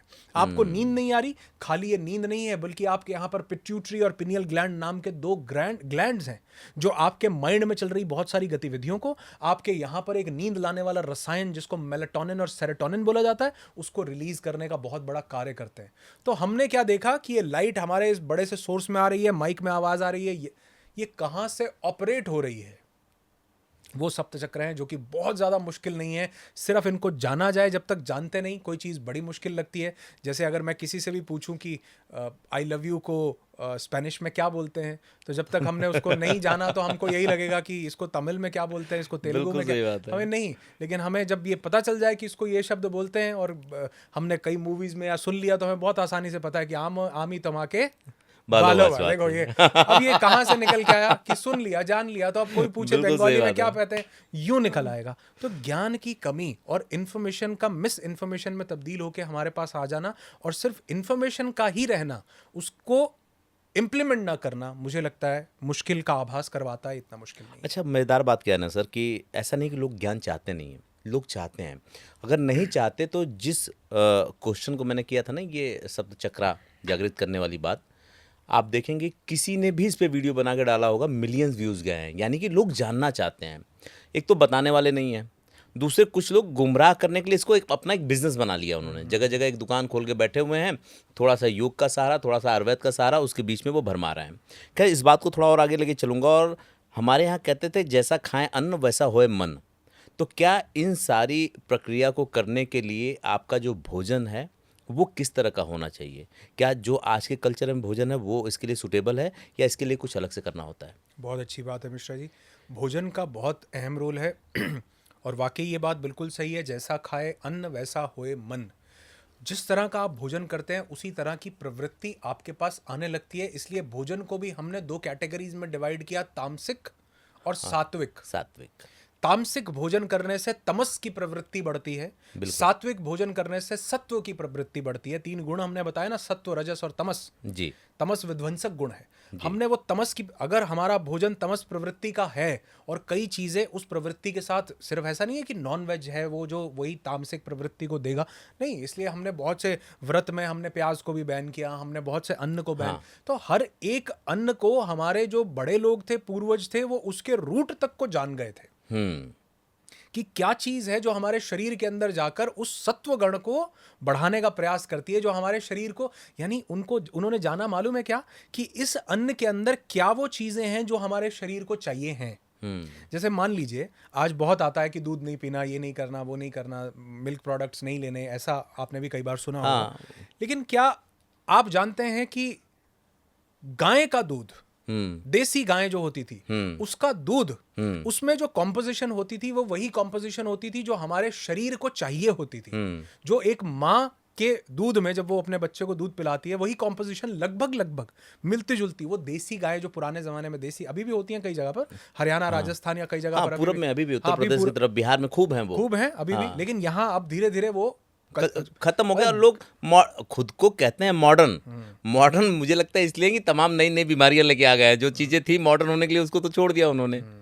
तो वो हमारे शरीर के लिए बहुत जरूरी था, लेकिन आज वो है नहीं जी। अब इसी तरह वो जो उसके अंदर कॉम्पोजिशन थी, हमारे पुराने लोग उन्होंने लैब में टेस्टिंग नहीं की थी। हाँ। लेकिन वो अपने अंदर जब उतरे, जब वो चेतना को स्पंदित कर पाए, जान पाए, इसलिए उन्होंने बोला यथा ब्रह्मांडे तथा पिंडे। बिल्कुल सही। कई लोग बोलते हैं ये तुम्हारे बड़े लोगों का रचा हुआ है या ऐसा कुछ। उन्होंने वाकई जाना अपने अंदर उतर के कि ये जो जिन 5 तत्वों से मिलकर के ब्रह्मांड बना है, पृथ्वी, अग्नि, जल, वायु, आकाश, उन्हीं 5 तत्वों से मिलकर के मैं बना हूं और उसी में विलीन हो जाता हूं। बिल्कुल सही बात है। तो उन्होंने जाना कि यार ये जो बाजरा है इसके अंदर क्या चीज़ है, ये जो गेहूं है इसके अंदर क्या चीज़ है, ये जो चावल है इसके अंदर क्या चीज़ है, कौन सी चीज़ हमारे शरीर के लिए अच्छी है। तो इस तरह से हम जितना सात्विक भोजन लेंगे, जितने हम फ्रूट्स ज़्यादा लेंगे, उतना हमारा मन हल्का रहता है, लाइट रहता है हमारे। क्योंकि इनका ना एक इनडायरेक्ट रिलेशन भी है जो आज मॉडर्न साइंस समझ पा रही है कि जिस खाने को पचाना आसान है, जो हमारे, और दूसरा जिसको पचाना मुश्किल है, इन दोनों की अलग अलग केमिस्ट्री है। इन दोनों के बॉडी के अंदर अलग अलग प्रभाव हैं। अब हम एक बर्गर खा रहे हैं सर, उसमें हमको क्या न्यूट्रिशन वैल्यू मिली, उसमें कितने विटामिन थे, कितना मिनरल था, कितने उसमें हमको कार्बोहाइड्रेट्स मिले, कितना प्रोटीन मिला, कुछ नहीं पता। लेकिन वहीं अगर हम एक फ्रूट खाते हैं, उसमें हो सकता है हमको विटामिन B6 भी मिल रहा हो, B12 भी मिल रहा हो, विटामिन A मिल रहा हो, विटामिन K मिल रहा हो, वो हमारी पूरी बॉडी के लिए अच्छा हो। तो हमारा शरीर जब अंदर से स्वस्थ होगा ना सर, एक स्वस्थ शरीर में ही स्वस्थ दिमाग रह सकता है, और एक स्वस्थ दिमाग स्वस्थ शरीर को क्रिएट कर सकता है। तो अगर शरीर स्वस्थ है, दिमाग का स्वस्थ होना ऑटोमेटेड हो जाता है। और शरीर स्वस्थ कैसे है कि जब शरीर को जो चीज़ चाहिए, उसको मिलने वाली चीज़ें उसको मिल पा रही हैं। आपने एक बर्गर खाया, क्या मिला? एम्प्टी कैलोरीज, सिर्फ जंक, वो चीज जो अंदर जाकर सड़ेगी। आपके पूरे शरीर के पूरे तंत्र को उसको पचाने के लिए जोर लगाना पड़ेगा, लेकिन इतना जोर लगाने के बाद भी उसमें से vitamin A, vitamin C, vitamin K, vitamin B6, vitamin B12, शरीर ने प्रक्रिया पूरी कर ली, मिला क्या? कुछ भी नहीं। लेकिन आपने वहीं एक सेब खाया। मैं मानता हूं आज जो है एडल्ट्रेशन के दौर में चीज़ें डिसरप्ट हो रही हैं, ऑर्गेनिक उतनी नहीं बची हैं, लेकिन फिर भी जो चीज़ें हैं उनसे तो कहीं ज़्यादा बेहतर हैं जो हम गलत चीज़ें खा रहे हैं। अभी भी बहुत जगह पर ऑर्गेनिक खेती यहाँ होनी शुरू हो गई हैं, बहुत अच्छी अच्छी चीज़ें मिल रही हैं, बहुत से चीज़ें ऐसी हैं जो अभी भी जिनमें मिलावट नहीं है। अभी कुछ दिन पहले मैंने एक सिंघाड़े पर वीडियो बनाया था। अच्छा, पानी फल पानी बिल्कुल ऑर्गेनिक है। क्या क्या मिलावट है उसमें, मुझे बताइए? प्योर ऑर्गेनिक है। उस पे क्या मिलाएंगे? नारियल क्या ऑर्गेनिक, बिल्कुल प्योर है, कोई मिला। अभी भी 50 ऐसी चीजें हैं जिसमें कोई आपको, अगर आप लेना चाहें तो सब अवेलेबल है। इसलिए जैसा खाएंगे अन्न वैसा होगा मन। बिल्कुल सही है। थोड़ा सा इस पे ध्यान दिया तो मन तन दोनों बिल्कुल सही टनाटन रह सकते हैं। क्या बात है। मैं मतलब कितनी अच्छी बात है कि मैं इस चर्चा को इधर ही शिफ्ट करने वाला था, मन पे, और आपने मानसिक शक्ति की बात की और हम अचानक से आ ही गए इस पे। एक सवाल है आजकल की, बहुत ज़्यादा नकारात्मकता या स्व आलोचना होती है और वो भी आदमी को बीमार करती है। तो ये नकारात्मकता या स्व आलोचना से कैसे बचा जा सकता है? देखिए, मुझे ऐसे लगता है कि इससे बचने के लिए आज नकारात्मकता और स्व आलोचना का जो बहुत बड़ा कारण बन चुका है ना, वो कंपैरिजन बन चुका है। कि ये स्व आलोचना आती ही इसलिए है, वो आपने एक ऐड भी देखी होगी, उसकी साड़ी मेरी साड़ी से सफेद कैसे। तो मेरी साड़ी जो घर पर ठीक लग रही थी वो किसी दूसरे की चमकती हुई सफेद साड़ी से अचानक फीकी लगने लगी। तो आलोचना तब आएगी जब आपका कंपैरिजन दूसरे व्यक्ति विशेष के किसी विशेष चीज से होने लगेगा। बिल्कुल। लेकिन यही कंपैरिजन जब इनवर्ड हो जाता है, खुद से हो जाता है कि कल मैं क्या था और आज मैं उससे कितना बेहतर हो पाया, तो ये कंपैरिजन आपको प्रोग्रेस की दिशा में लेकर के जाता है। यहां पर आप सेल्फ क्रिटिसिज्म में नहीं जाते, नेगेटिविटी में नहीं जाते, आप एप्रिसिएशन में जाते हैं, आप खुद को ग्रैटिट्यूड देने के भाव में जाते हैं। लेकिन यही कंपैरिजन दूसरे से है कि उसके पास बड़ी गाड़ी, आगे लोग पता नहीं कैसे अमीर हो जाते हैं, पैसा कैसे आ जाता है, वो कैसे कर गए, मिश्रा जी का चैनल बड़ा हो रहा है, बड़े व्यूज आ रहे हैं, मेरा ये तो ये बहुत बड़ी समस्या है ये कंपैरिजन जब दूसरों से है ना मिश्रा जी, तब तक मुझे लगता है कि इस समस्या को खत्म किया जाना नामुमकिन है। जिस दिन ये जर्नी इनवर्ड शुरू होती है, और ये इनवर्ड जर्नी भी तब शुरू होती है जब मैं अपने आप को शरीर न जान करके, मैं अपने आप को दिमाग और मन, बुद्धि, अहंकार से परे वो जो चेतना है उसको जानने की चेष्टा करता हूं। फिर पता चलता है कि अगर उसकी साड़ी मेरी साड़ी से सफेद है तो और ज्यादा सफेद हो, क्योंकि जो मैं अपने मन से बांटूंगा वही कल को मेरे पास लौट करके अच्छा, आएगा। यही तो मुश्किल है कि जो चीज़ें मीनिंगफुल हैं, थोड़ी गहरी हैं ना, वो आदमी पता नहीं क्यों उससे भागता है। वो उसको छूना ही नहीं चाहता, उसको लगता है कि नहीं, मतलब समझ से वो समझना ही नहीं चाहता। यही वजह है कि वो अवसाद में जाता है। कुछ लोगों के बहुत गहरे तक अवसाद बैठे रहते हैं। अगर वो इसको निकलना चाहे, इससे निकलना चाहे, तो क्या कोई तरीका होता है इसका? इसका सबसे सिंपल तरीका है कि सरल हो जाओ। जितना आप सरल होंगे उतना ज़्यादा आप इन चीज़ों से बाहर निकलते जाएंगे। अब सरल होने के लिए आपको सबसे पहले तो एक ऐसा एनवायरनमेंट चाहिए जहां पर आपको इस सरलता का आभास और अभ्यास करवाया जाए। आभास भी, अभ्यास भी, दोनों चीज़ें करवाई जाए। जैसे हमारे पास पार्टिसिपेंट्स आते हैं मिश्रा जी बहुत सारे, तो पहले दिन जब वो हमारा इवेंट शुरू नहीं हुआ होता ना, तो उनके माइंड में बड़े तरह तरह के प्रश्न होते हैं, पता नहीं क्या होगा, कैसे होगा, क्या करेंगे, पता नहीं मैं ठीक भी होऊंगा, ये नहीं वो नहीं। वो हमारे साथ 2 घंटे जब वहां पर बिताते हैं ना, उसको समझ में आ जाता है। वो कहता है कि सर, अभी हमारे एक पार्टिसिपेंट थे, मुझे नाम नहीं ध्यान आ रहा उनका, वो दूसरा दिन, हमारा इवेंट का दूसरा दिन चल रहा था, वो बोले सर और पैसे देने पड़ेंगे क्या? अच्छा। तो हमारे चित्रेश जी साथ में ही बैठे थे, तो चित्रेश जी बोले आप ऐसा क्यों बोल रहे हो? वो बोले सर जितने आपने लिए थे वो तो पूरे कर दिए आपने, अब इसके आगे तो जो आप करवा रहे हो ये तो बहुत ही अद्भुत चीज़ है। इसके लिए तो मुझे लगता है कि कितना भी किया, मतलब मैं ये नहीं कह रहा हूँ कि हमारा इवेंट बहुत बढ़िया होता है, या मेरा, या मैं अपनी बात नहीं कर रहा हूँ। बहुत से ऐसे लोग हैं जो आपको आपकी चेतना का आभास और अभ्यास दोनों करवा सकते हैं। तो मुझे लगता है कि जहाँ पर आपको ये अभ्यास और आभास दोनों करवाए जाएं, वहां पर जरूर जाना चाहिए। ये जितने विकार आ रहे हैं, जितने समस्याएं आ रही हैं जो शरीर से सिर्फ और सिर्फ शरीर से जुड़ने के कारण आ रही हैं, इनको काफी हद तक कम किया जा सकता है। और अपनी चेतना को बढ़ा करके, अपने उस एनर्जीज को बढ़ा करके आप किसी भी लाइफ के एरिया को कॉन्कर कर सकते हैं। अभी आपने विकार की बात की, एंजाइटी की बात की, तो इसमें जो हॉलिस्टिक अपनी प्रोग्रामिंग होती है या इसकी एक्सरसाइज होती है, वो कितना लाभदायक होती है, मतलब कितना प्रभावशाली होती है वो? देखिए, अगर मैं ये कहूं कि वो 100% प्रभावशाली होती है तो ये गलत नहीं होगा, अच्छा। क्योंकि ये इसको मैं पूरा समझाऊंगा। मेरे जी। एक किसी व्यक्ति ने मुझसे आके पूछा कि आपके इवेंट में 100 लोग आते हैं, उसमें से कितने लोग एकदम से ठीक हो जाते हैं? तो मैंने कहा 50। बोला अच्छा, मतलब आपका जो सक्सेस रेट है वो 50% है? मैंने कहा नहीं, सिर्फ 50 लोग करते हैं। ये एक बड़ी मतलब जबरदस्त बात हमारे लिए भी है कि अगर हम किसी चीज की समीक्षा कर रहे हैं और अगर हमसे कोई पूछे तो ये एग्जाम्पल बेस्ट हो सकता है। इवेंट अटेंड करने तो 100 लोग आते हैं, लेकिन उसके बाद वो जो प्रक्रियाएं हैं, उन प्रक्रियाओं को केवल 50 लोग ही करते हैं। ओके। वो आगे उन प्रक्रियाओं में बढ़ते नहीं हैं।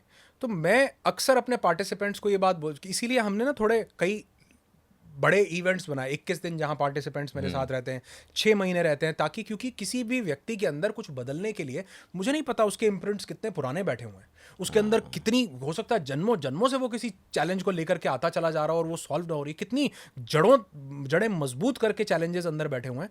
तो इसलिए जो व्यक्ति समय थोड़ा सा देने को तैयार होता है ना, जो कहता है हाँ मैं करने को तैयार हूँ, मैं कहता हूँ तुम और मैं मिलकर चमत्कार कर देंगे अगर तुमने मुझे समय दे दिया तो। बस मुझे समय दे दो। वो था ना डायलॉग गब्बर का, वो ठाकुर ये 2 हाथ मुझे दे दो। मैं कहता हूँ ये थोड़ा सा समय मुझे दे दो, अगर ये देने को तैयार हो तो तुम और मैं मिलके इतिहास रच देंगे। ये बात याद रखना। और जो लोग वो करते हैं, उस प्रक्रियाओं से गुजरते हैं, वो न सिर्फ मानसिक रूप से, न सिर्फ शारीरिक रूप से, बल्कि आध्यात्मिक रूप से, अपनी सोशल लाइफ में, अपनी फाइनेंशियल लाइफ में। एक हमारे पार्टिसिपेंट हमको आकर के बोले, सर पिछले 4 महीने में इतना पैसा कमाया है जितना पूरे जीवन में नहीं कमाया था।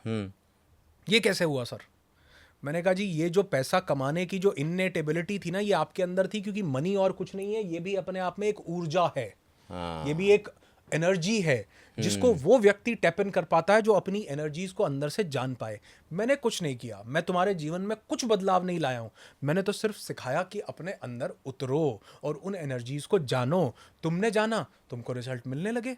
हर और एक एरिया में नहीं मिले कि ऐसा करने से मेरी हेल्थ ठीक होती है, अरे नहीं, ऐसा करने से मेरी वेल्थ भी ठीक होती है, ऐसा करने से मेरे रिलेशनशिप्स भी ठीक होते हैं। क्योंकि बाहरी जिंदगी हमारे मन में चल रही बहुत सारी चीजों का एक प्रभाव है, और वो मन जब बदला, वो जब चेतना बदली, अहंकार को जाना, बुद्धि को जाना, चीजें बाहरी जगत में बदलने लगती हैं। मैं एक चीज़ देख पा रहा हूँ, जितनी बातचीत हो रही है, आप लगातार 5 तत्वों की बात कर रहे हैं और वो विकारों की बात कर रहे हैं, जो हम लोग कहते हैं काम, क्रोध, लोभ, मोह, अहंकार की बात कर रहे हैं, आप उनकी बात कर रहे हैं। तो कहीं ना कहीं आपका प्रोग्राम होलिस्टिक, जो आपने नाम दिया कि स्पिरिचुअलिटी के भी बहुत करीब होता है।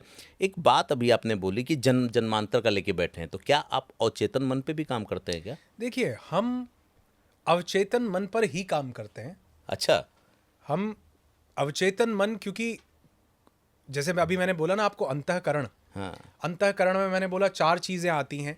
एक होता है हमारा मन, एक है बुद्धि, एक है अहंकार और एक है चेतना। ये जो मन, जिस शब्द की मैं बार बार यहाँ पर संज्ञा कर रहा हूं, ये मन हमारा अवचेतन मन ही है। जैसे मैं आपको एक चीज बताता हूं, मैं अपने पार्टिसिपेंट से अक्सर ये पूछता हूं कि भैया कितने लोगों को लगता है कि सुबह की सैर, मॉर्निंग वॉक अच्छी होती है? 100 में से 100 लोग हाथ खड़ा कर लेते हैं। अगर मैं पूछूं कितने लोग करते हैं, तो 50 लोगों के हाथ नीचे हो जाते हैं। मैंने कहा जब ये अच्छी है तो करते क्यों नहीं हो? बोले सर ये पता तो है पर ये होता नहीं। एक पार्टिसिपेंट मेरे पास आया, बोले सर सिगरेट छूटती नहीं है। मैं कहा भैया तुम्हारे लिए ही तो सरकार ने सिगरेट के पैकेट पे वो फोटो बनाई है, तंबाकू के पैकेट पे वो फोटो तुम्हारे लिए तो बनाई है। बोला सर वो देख के भी कुछ नहीं होता, लगता है पीनी है तो पीनी है। अच्छा, आप पूरा करिए पहले। तो कहने का मतलब है, ये फोटो किसको दिख रही है? बुद्धि को। ये मॉर्निंग वॉक अच्छी है, ये किसको पता है? बुद्धि। बड़ी बुद्धि है, बड़ा ज्ञान है कि सर ये होना चाहिए, वो होना चाहिए। होना चाहिए, लेकिन क्या वो हो पाता है? नहीं, क्योंकि वो कहां से ऑपरेट हो रहा है? मन से। मन क्या है? जहां पर सारी प्रोग्रामिंग बैठी हुई है। मन चाहता है सिर्फ और सिर्फ आनंद लेना। अगर उसको प्रेजेंट में वो मिल रहा है, उसको नहीं लेना देना कि तुम सुबह मॉर्निंग वॉक करके तुम्हें क्या मिलेगा। क्या मिलेगा? 6 साल बाद स्वस्थ हो जाओगे, बुढ़ापे में जवान दिखाई दोगे, मुझे उससे कोई लेना देना नहीं। अभी तो ठंड है, रजाई लो, आनंद लो। आनंद अभी क्या मिल रहा है? तो सबकॉन्शियस की प्रोग्रामिंग है सिर्फ, क्योंकि ये हमारा ना एक लॉ है जिससे गवर्न होता है, उसको बोलते हैं the law of pain and pleasure. Okay. हमारा मन पेन से भागना चाहता है और प्लेजर की तरफ जाना चाहता है। पूरा जीवन ही इस लॉ से चल रहा है। हाँ। तो मन जहां पर भी कुछ पेन देखता है उसको अवॉइड करना चाहता है, और जहां पर भी प्लेजर देखता है उसको, मतलब अपनाना चाहता तुरंत। लेकिन उसको ये नहीं पता लगता कि ये सिगरेट पीने के कॉन्सिक्वेंसेस क्या होंगे, शराब के, तंबाकू के, गुटखे के, ये जो गलत एक्टिविटी कर रहा हूं, पॉर्न देख रहा हूं, सोशल मीडिया, नेगेटिव थिंकिंग। अभी तो आनंद आ रहा है, अभी आनंद का मतलब है अभी आनंद, कल का नहीं पता। तो इसलिए वो जो मन है उसके ऊपर काम करना जरूरी है, और हम उसके ऊपर काम कर। मैं आपकी बुद्धि को यहां बैठ करके या किसी को भी मैं ज्ञान देता, अरे भैया श्री कृष्ण ने अर्जुन को 18 अध्याय सुना दिए, वो कह रहा माधव गांडीव उठता नहीं है, वो कह रहे भैया 18 अध्याय हो गए, दिखाना पड़ा। वो फिर कहते हैं अंदर उतरना पड़ेगा तेरे। तो बुद्धि से कार्य नहीं होता है, बुद्धि से तो लोग भरे पड़े हैं आज। पूछो, वो तो मतलब 10-10 भाषाओं के ज्ञाता हैं और पता नहीं क्या क्या जानकारी है आज, लेकिन वो जब तक अंदर नहीं उतरी वो 2 कौड़ी की नहीं है, वो उसका कोई वैल्यू नहीं है। अच्छा, इतने सवाल उमड़ रहे हैं ना आपसे बात करते, मतलब मुझे लग रहा है कौन सा पूछूं, कौन सा पीछे जा रहा है, आ रहा है और जा रहा है। लत की बात की आपने, एक साथ बहुत से नाम लिए, पॉर्न, शराब, सिगरेट और ये वो। बहुत लोग सच में छोड़ना चाहते हैं लेकिन मजबूर होते हैं। अब इसी से मैं दूसरा सवाल जोड़ भी देता हूँ। खुद में ही द्वंद्व चलता है, एक कहता है नहीं मत करो, जैसे आपने कहा ना वो लिखा हुआ, वो कहता मत करो मर जाओगे, दूसरा फोर्स उसको लेकर के जाता है, शायद इसी को लत कहते हैं। इससे छुटकारा पाने का कोई उपाय है क्या आपके पास? इसी की मिश्रा जी, हम लोग अभी इसी चीज की बात कर रहे थे, और आप देखो मैं यहां से आपको एक श्लोक के माध्यम से समझाना चाहूंगा। जब कहते हैं, जब श्री कृष्ण, जब पांडव अपना पूरा वनवास काट करके आ गए, तो उन्होंने कहा कि अब हमको वनवास के बाद तो हमको आधा राज्य मिलना चाहिए। तो उन्होंने श्री कृष्ण को बोला कि श्री कृष्ण आप जाइए और दुर्योधन से बात कीजिए। वो बीच में मध्यस्थता करने के लिए मीडियोकर बन के गए कि मैं उनको समझाता हूँ। तो श्री कृष्ण जब जाते हैं उनको समझाने के लिए कि तुम्हें इनको आधा राज्य देना चाहिए, तो पांडवों ने उनको एक मैसेज दिया कि भैया आधा राज्य न मिले, 5 गांव मिले तो 5 गांव ही ले आना, और 5 गांव ही दे देना, वही बहुत हो जाएगा हमारे लिए। और क्या खूब, इसमें मैं कई बार अपने इवेंट्स में भी चर्चा करता हूं कि दिनकर जी ने क्या खूब रश्मि रथी में कृष्ण की चेतावनी में ये इसको खूब बढ़िया तरीके से दर्शाया है। और कभी मतलब इतना मैं उसको सुनता पढ़ता, मेरे अंतर्मन में चलता है, मैं इतना रोंगटे खड़े हो जाते हैं, इतने गूज बम्स आ जाते हैं। खैर, श्री कृष्ण दुर्योधन के पास जाते हैं और दुर्योधन को कहते हैं कि इनको दे दे जो इनको चाहिए। 5 गांव ही तो मांगा है। वो कहता है नहीं, मैं कुछ नहीं दूंगा। बोलते कर क्या रहा है तू, तुझे पता भी है तू अपने अंदर कर क्या रहा है। वो कभी रश्मि रथी पढ़ो, कभी वो कृष्ण की चेतावनी पढ़ो, तो वो यहां से शुरू होती है कि वर्षों तक वन में घूम घूम, बाधा विघ्नों को चूम चूम, सहधूप धाप पानी पत्थर पांडव आए कुछ और निखर, सौभाग्य न हर दिन सोता है, देखें आगे क्या होता है। कहते मैत्री की राह बताने को, सबको सुमार्ग पर लाने को, दुर्योधन को समझाने को भगवान हस्तिनापुर आए, पांडव का संदेशा लाए। बोले दो न्याय अगर तो आधा दो, न्याय तो यही है कि आधा दो, पर उसमें भी यदि बाधा हो तो दे दो, केवल 5 ग्राम रखो अपनी धरती तमाम, हम वहीं खुशी से खाएंगे, परिजन पर असी न उठाएंगे। दुर्योधन वो भी दे न सका, आशीष समाज की ले न सका, उल्टे हरि को बांधने चला, जो था असाध्य साधने चला। कहते हैं जब नाश मनुज पर छाता है, पहले विवेक मर जाता है, वो विवेकहीन हो जाता है। विनाश काले विपरीत बुद्धि, पहले विवेक मर जाता है। हरि ने भीषण हुंकार किया, अपना स्वरूप विस्तार किया, डगमग डगमग दिग्गज डोले, भगवान कुपित होकर बोले, जंजीर बढ़ाकर साध मुझे, हाँ हाँ दुर्योधन बांध मुझे। काफी बड़ी रश्मि रथी, रोंगटे मेरे भी खड़े हो जाते हैं। तो वो दुर्योधन उल्टा हरि को बांधने चला। वो उसको बोलते हैं कि कर क्या रहा है। दुर्योधन, बड़े ध्यान से सुनिए, आपके सवाल का जवाब मिलेगा यहां पर। दुर्योधन बोल रहा है कि जानामि पापम न च मे निवृत्ति, जानामि धर्मम न च मे प्रवृत्ति, केनापि देवेन हृदय स्थितेनम यथा नियुक्तोस्मि तथा करोमि। कहता है जानामि पापम, मैं जानता हूं पाप क्या है, न च मे प्रवृत्ति, लेकिन वो मेरी प्रवृत्ति में नहीं आ पाता। जानामि धर्मम, मैं जानता हूं ये धर्म है कि पांडवों को उनका आधा राज्य दे दिया जाए, आधा छोड़ो पूरा भी उनका है, राज्य ही उनका था। जानामि धर्मम न च मे प्रवृत्ति, ये मेरी प्रवृत्ति में नहीं आ पाता माधव। केनापि देवेन हृदय स्थितेनम, पता नहीं कौन सी चीज मेरे हृदय में स्थित है, यथा नियुक्तोस्मि तथा करोमि, जैसा वो चाहती है मैं करता जाता हूं, मेरे बस में नहीं है माधव, मेरी लत है राज्य को पकड़ के रखना। और श्री कृष्ण उसको जानते हैं उस समय क्या बोल रहे हैं। ये एक टर्म जो आप लत पूछने की कोशिश कर रहे हैं, ये इसको हम टेक्निकल टर्म्स में बोलते हैं एंकरिंग। हम उस एक चीज के साथ हमको इतना ज्यादा जोड़ दिया गया कि अब हमारे शरीर को, हमारे मन को, हमारी बुद्धि को, हमारी चेतना को उसकी आदत है। और यकीन मानिए जिसने 25 साल सिगरेट पी है, अगर एक दिन आप उसे बोल देंगे छोड़ दे तो वो बीमार होने लगेगा, क्योंकि उसके शरीर को सिगरेट की आदत पड़ी हुई है। तो धीरे धीरे उसकी एंकरिंग तोड़नी पड़ती है। धीरे धीरे एक एक करके कौरवों को एक एक करके प्रहार करना पड़ता है। साम दाम भेद दंड हर एक लगा करके वो कार्य करना पड़ता है। और ये सब साम दाम भेद दंड कहाँ लगते हैं जानते हैं? ये उसके सब कॉन्शियस के ऊपर लगते हैं। क्योंकि बुद्धि जब नहीं होती, जब लॉजिकल माइंड नहीं है, जब तर्क करने वाला दिमाग कि भैया मैं तो छोड़ नहीं सकता, मेरी तो बड़ी गहरी आदत, जब ये नहीं है, जब सिर्फ और सिर्फ वो अंदर बैठा हुआ मन है जो तर्क नहीं करता, जिसको झकझोड़ा जा सकता है, जिसके अंदर जो प्रोग्रामिंग डाल दो वो डल जाती है, वो डाली जाती है, तब इंसान की आंखें खुलती हैं, चक्षु खुलते हैं, नेत्र खुलते हैं कि वाकई। इसीलिए पूरी प्रोग्रामिंग, पूरा 18 अध्याय श्री कृष्ण ने अर्जुन को समझाए। अर्जुन कह रहा है माधव गांडीव अभी भी नहीं उठता है। फिर वो कह रहे हैं तू विराट रूप देख, आंखें बंद कर और अब देख तू और मैं कौन है। सब जन्म मुझी में पाते हैं और लौट मुझी में आते हैं, दिखाते हैं उसको। तो मैं ये नहीं कह रहा हूं कि मैं कोई इतना बड़ा व्यक्ति हूं, लेकिन मैं ये कह रहा हूं कि क्योंकि मैंने वो प्रक्रिया अपने जीवन में उतारी, पाई, और मैं वो लोगों के साथ करवा पाता हूं कि मैं उनको उस ट्रांस में, उस थीटा की स्टेट में लेकर के जाता हूं और उनके सब कॉन्शियस में वो जो बिलीफ्स हैं वो इंस्टॉल करना शुरू करता हूं। गजनी मूवी देखेंगे तो समझ आ जाएगा। जब शॉर्ट टर्म मेमोरी लॉस हो जाता है तो पता नहीं चलता कि मैं सिगरेट भी पीता था या नहीं पीता था। तो वो मेमोरीज को जब हम पलट देते हैं, जब हम उनको ट्रांस में जाकर शिफ्ट करते हैं, तो चीज़ें बदलती हैं। इस सवाल का इससे बेहतर जवाब नहीं हो सकता था, और मुझे लगता नहीं, मतलब ये सौभाग्य की बात है कि इस सवाल का इतना बेहतरीन जवाब मिला जिसमें बहुत कुछ जानने को मिला।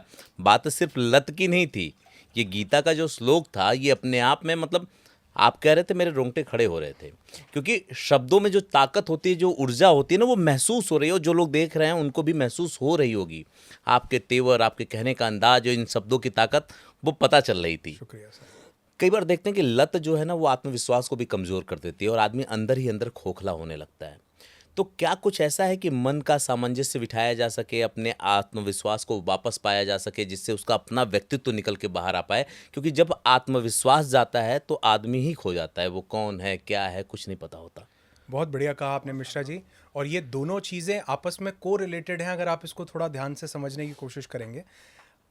हमने कहा कि लत से आत्मविश्वास खो जाता है, लेकिन अगर आप थोड़ा सा ध्यान से देखेंगे तो आत्मविश्वास कम होने से भी लत बढ़ रही है। हाँ, दोनों बिल्कुल। एक दूसरे के साथ इंटरकनेक्टेड हैं। हाँ। तो हम अगर लत के ऊपर काम करेंगे, चाहे उसको छुड़वाने के ऊपर ही, तो भी हमारा सब्जेक्ट, हमारा फोकस उस नेगेटिव चीज पर है जिसको हम अपनी जिंदगी से निकालना चाहते हैं। जैसे मैं अपने पार्टिसिपेंट्स को अक्सर एक बात बोलता हूं कि अगर किसी की जिंदगी में अंधेरा है तो आपको एक कमरे में, मान लो इसको हम एक कमरे में समझते हैं कि एक कमरे में अंधेरा है, तो मैं अपने पार्टिसिपेंट्स को कई बार बोलता हूं, ओशो से पहली बार ये सुना था कि ये इस कमरे का अंधेरा निकालो। कहते सर ये कैसे होगा, कमरे का अंधेरा कैसे निकाल? मैं कहा नहीं नहीं, यहां रोशनी करनी है, कमरे का अंधेरा निकालो।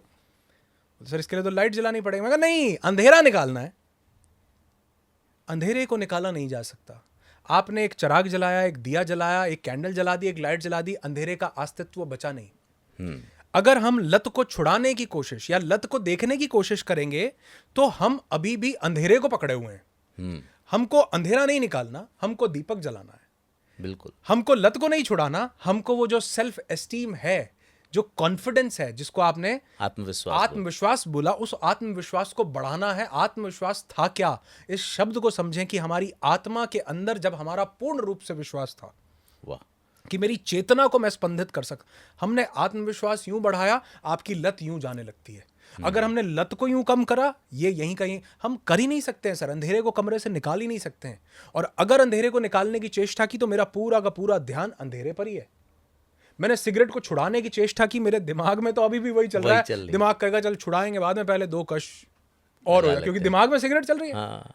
लेकिन अगर उसकी जगह कुछ हम और चीज के ऊपर काम कर रहे हैं कि चलो आओ मैं तुमको डायनामिक मेडिटेशन करवाता हूं, 1 घंटा तुम्हारे शरीर में जब ये विचार आते हैं मैं तुमको मूल बंध लगवाता हूं, उसके बाद मैं उद्यान बंध मैं जलंधर बंध लगवाता हूं, मैं तुम्हारे शरीर में उसके बाद जो है नाड़ी शोधन करवाता हूं, उसके बाद जो है तुम्हारी चेतना जब स्पंदित होने लगे तब मैं तुमको सुलाऊंगा, थीटा की स्टेट में लेकर के जाऊंगा, उसके बाद मैं तुमको योग निद्रा करवाऊंगा ताकि तुम्हारी चेतना बिल्कुल लोअर लेवल पर चली जाए, और फिर मैं तुमको कमांड्स दूंगा तुम्हारे अवचेतन मन को, जब वो समझ पाए कि तुम कौन हो, तुम जानो अपने आप को। यही लाइन सुनो कि अर्जुन तुम भी परमात्मा हो, मैं भी परमात्मा हूं, और जो तुम सुषुप्त अवस्था में लेटे हो तुम भी परमात्मा हो, फर्क सिर्फ इतना है कि तुमने अब तक जाना नहीं है। तो वो जब इंसान वो एक एक करके स्टेप्स को, जर्नी को फॉलो करता है, सेल्फ कॉन्फिडेंस बूस्ट होता है। उसके अंदर मैं एंकरिंग करवाता हूं, वो जो दुर्योधन की नहीं हो रखी होती।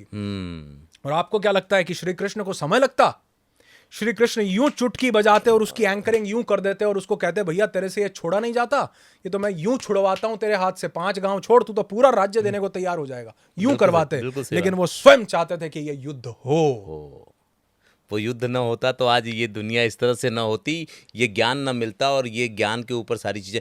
सर एक चीज़ मैंने देखी, पता नहीं आपने फील की है कि नहीं की है, तमाम मोटिवेशनल स्पीकर इधर बीच आए और बेस्ट सेलर बन के बेचना शुरू किए। पश्चिमी लोग, पश्चिमी देशों के लोग भी, उन्होंने लिखा क्या गीता के सार को उसमें। इससे सहमत हैं आप? नहीं, बिल्कुल 100% सहमत हूं। लेकिन यहां पर ना 2 फिलॉसफीज हमको समझनी पड़ेंगी मिश्रा जी। जी। पहली तो ये कि जिसके घर में वो ज्ञान होता है ना, उसको उसकी कदर नहीं होती। हाँ, ये बात बिल्कुल सही है। ये 100% सही है। हमारे पास जो चीजें थी, इनकी कदर करने वाले बड़े दूर से आए। बिल्कुल। और ये सिर्फ गीता के श्लोक को लेकर के नहीं, हमारे पास जो भी था इसको पाने सब के ले लिए गए। बहुत लोग दूर से आए और गुलाम बनाते गए। किसको? हम लोगों को। हम लोगों को। बोले तुम्हारे पास, हमारे यहाँ क्या नहीं था? क्यों हमारा भारत देश सोने की चिड़िया कहलाया जाता था? क्योंकि जो हमारे पास था उसका हमको ही बोध नहीं था।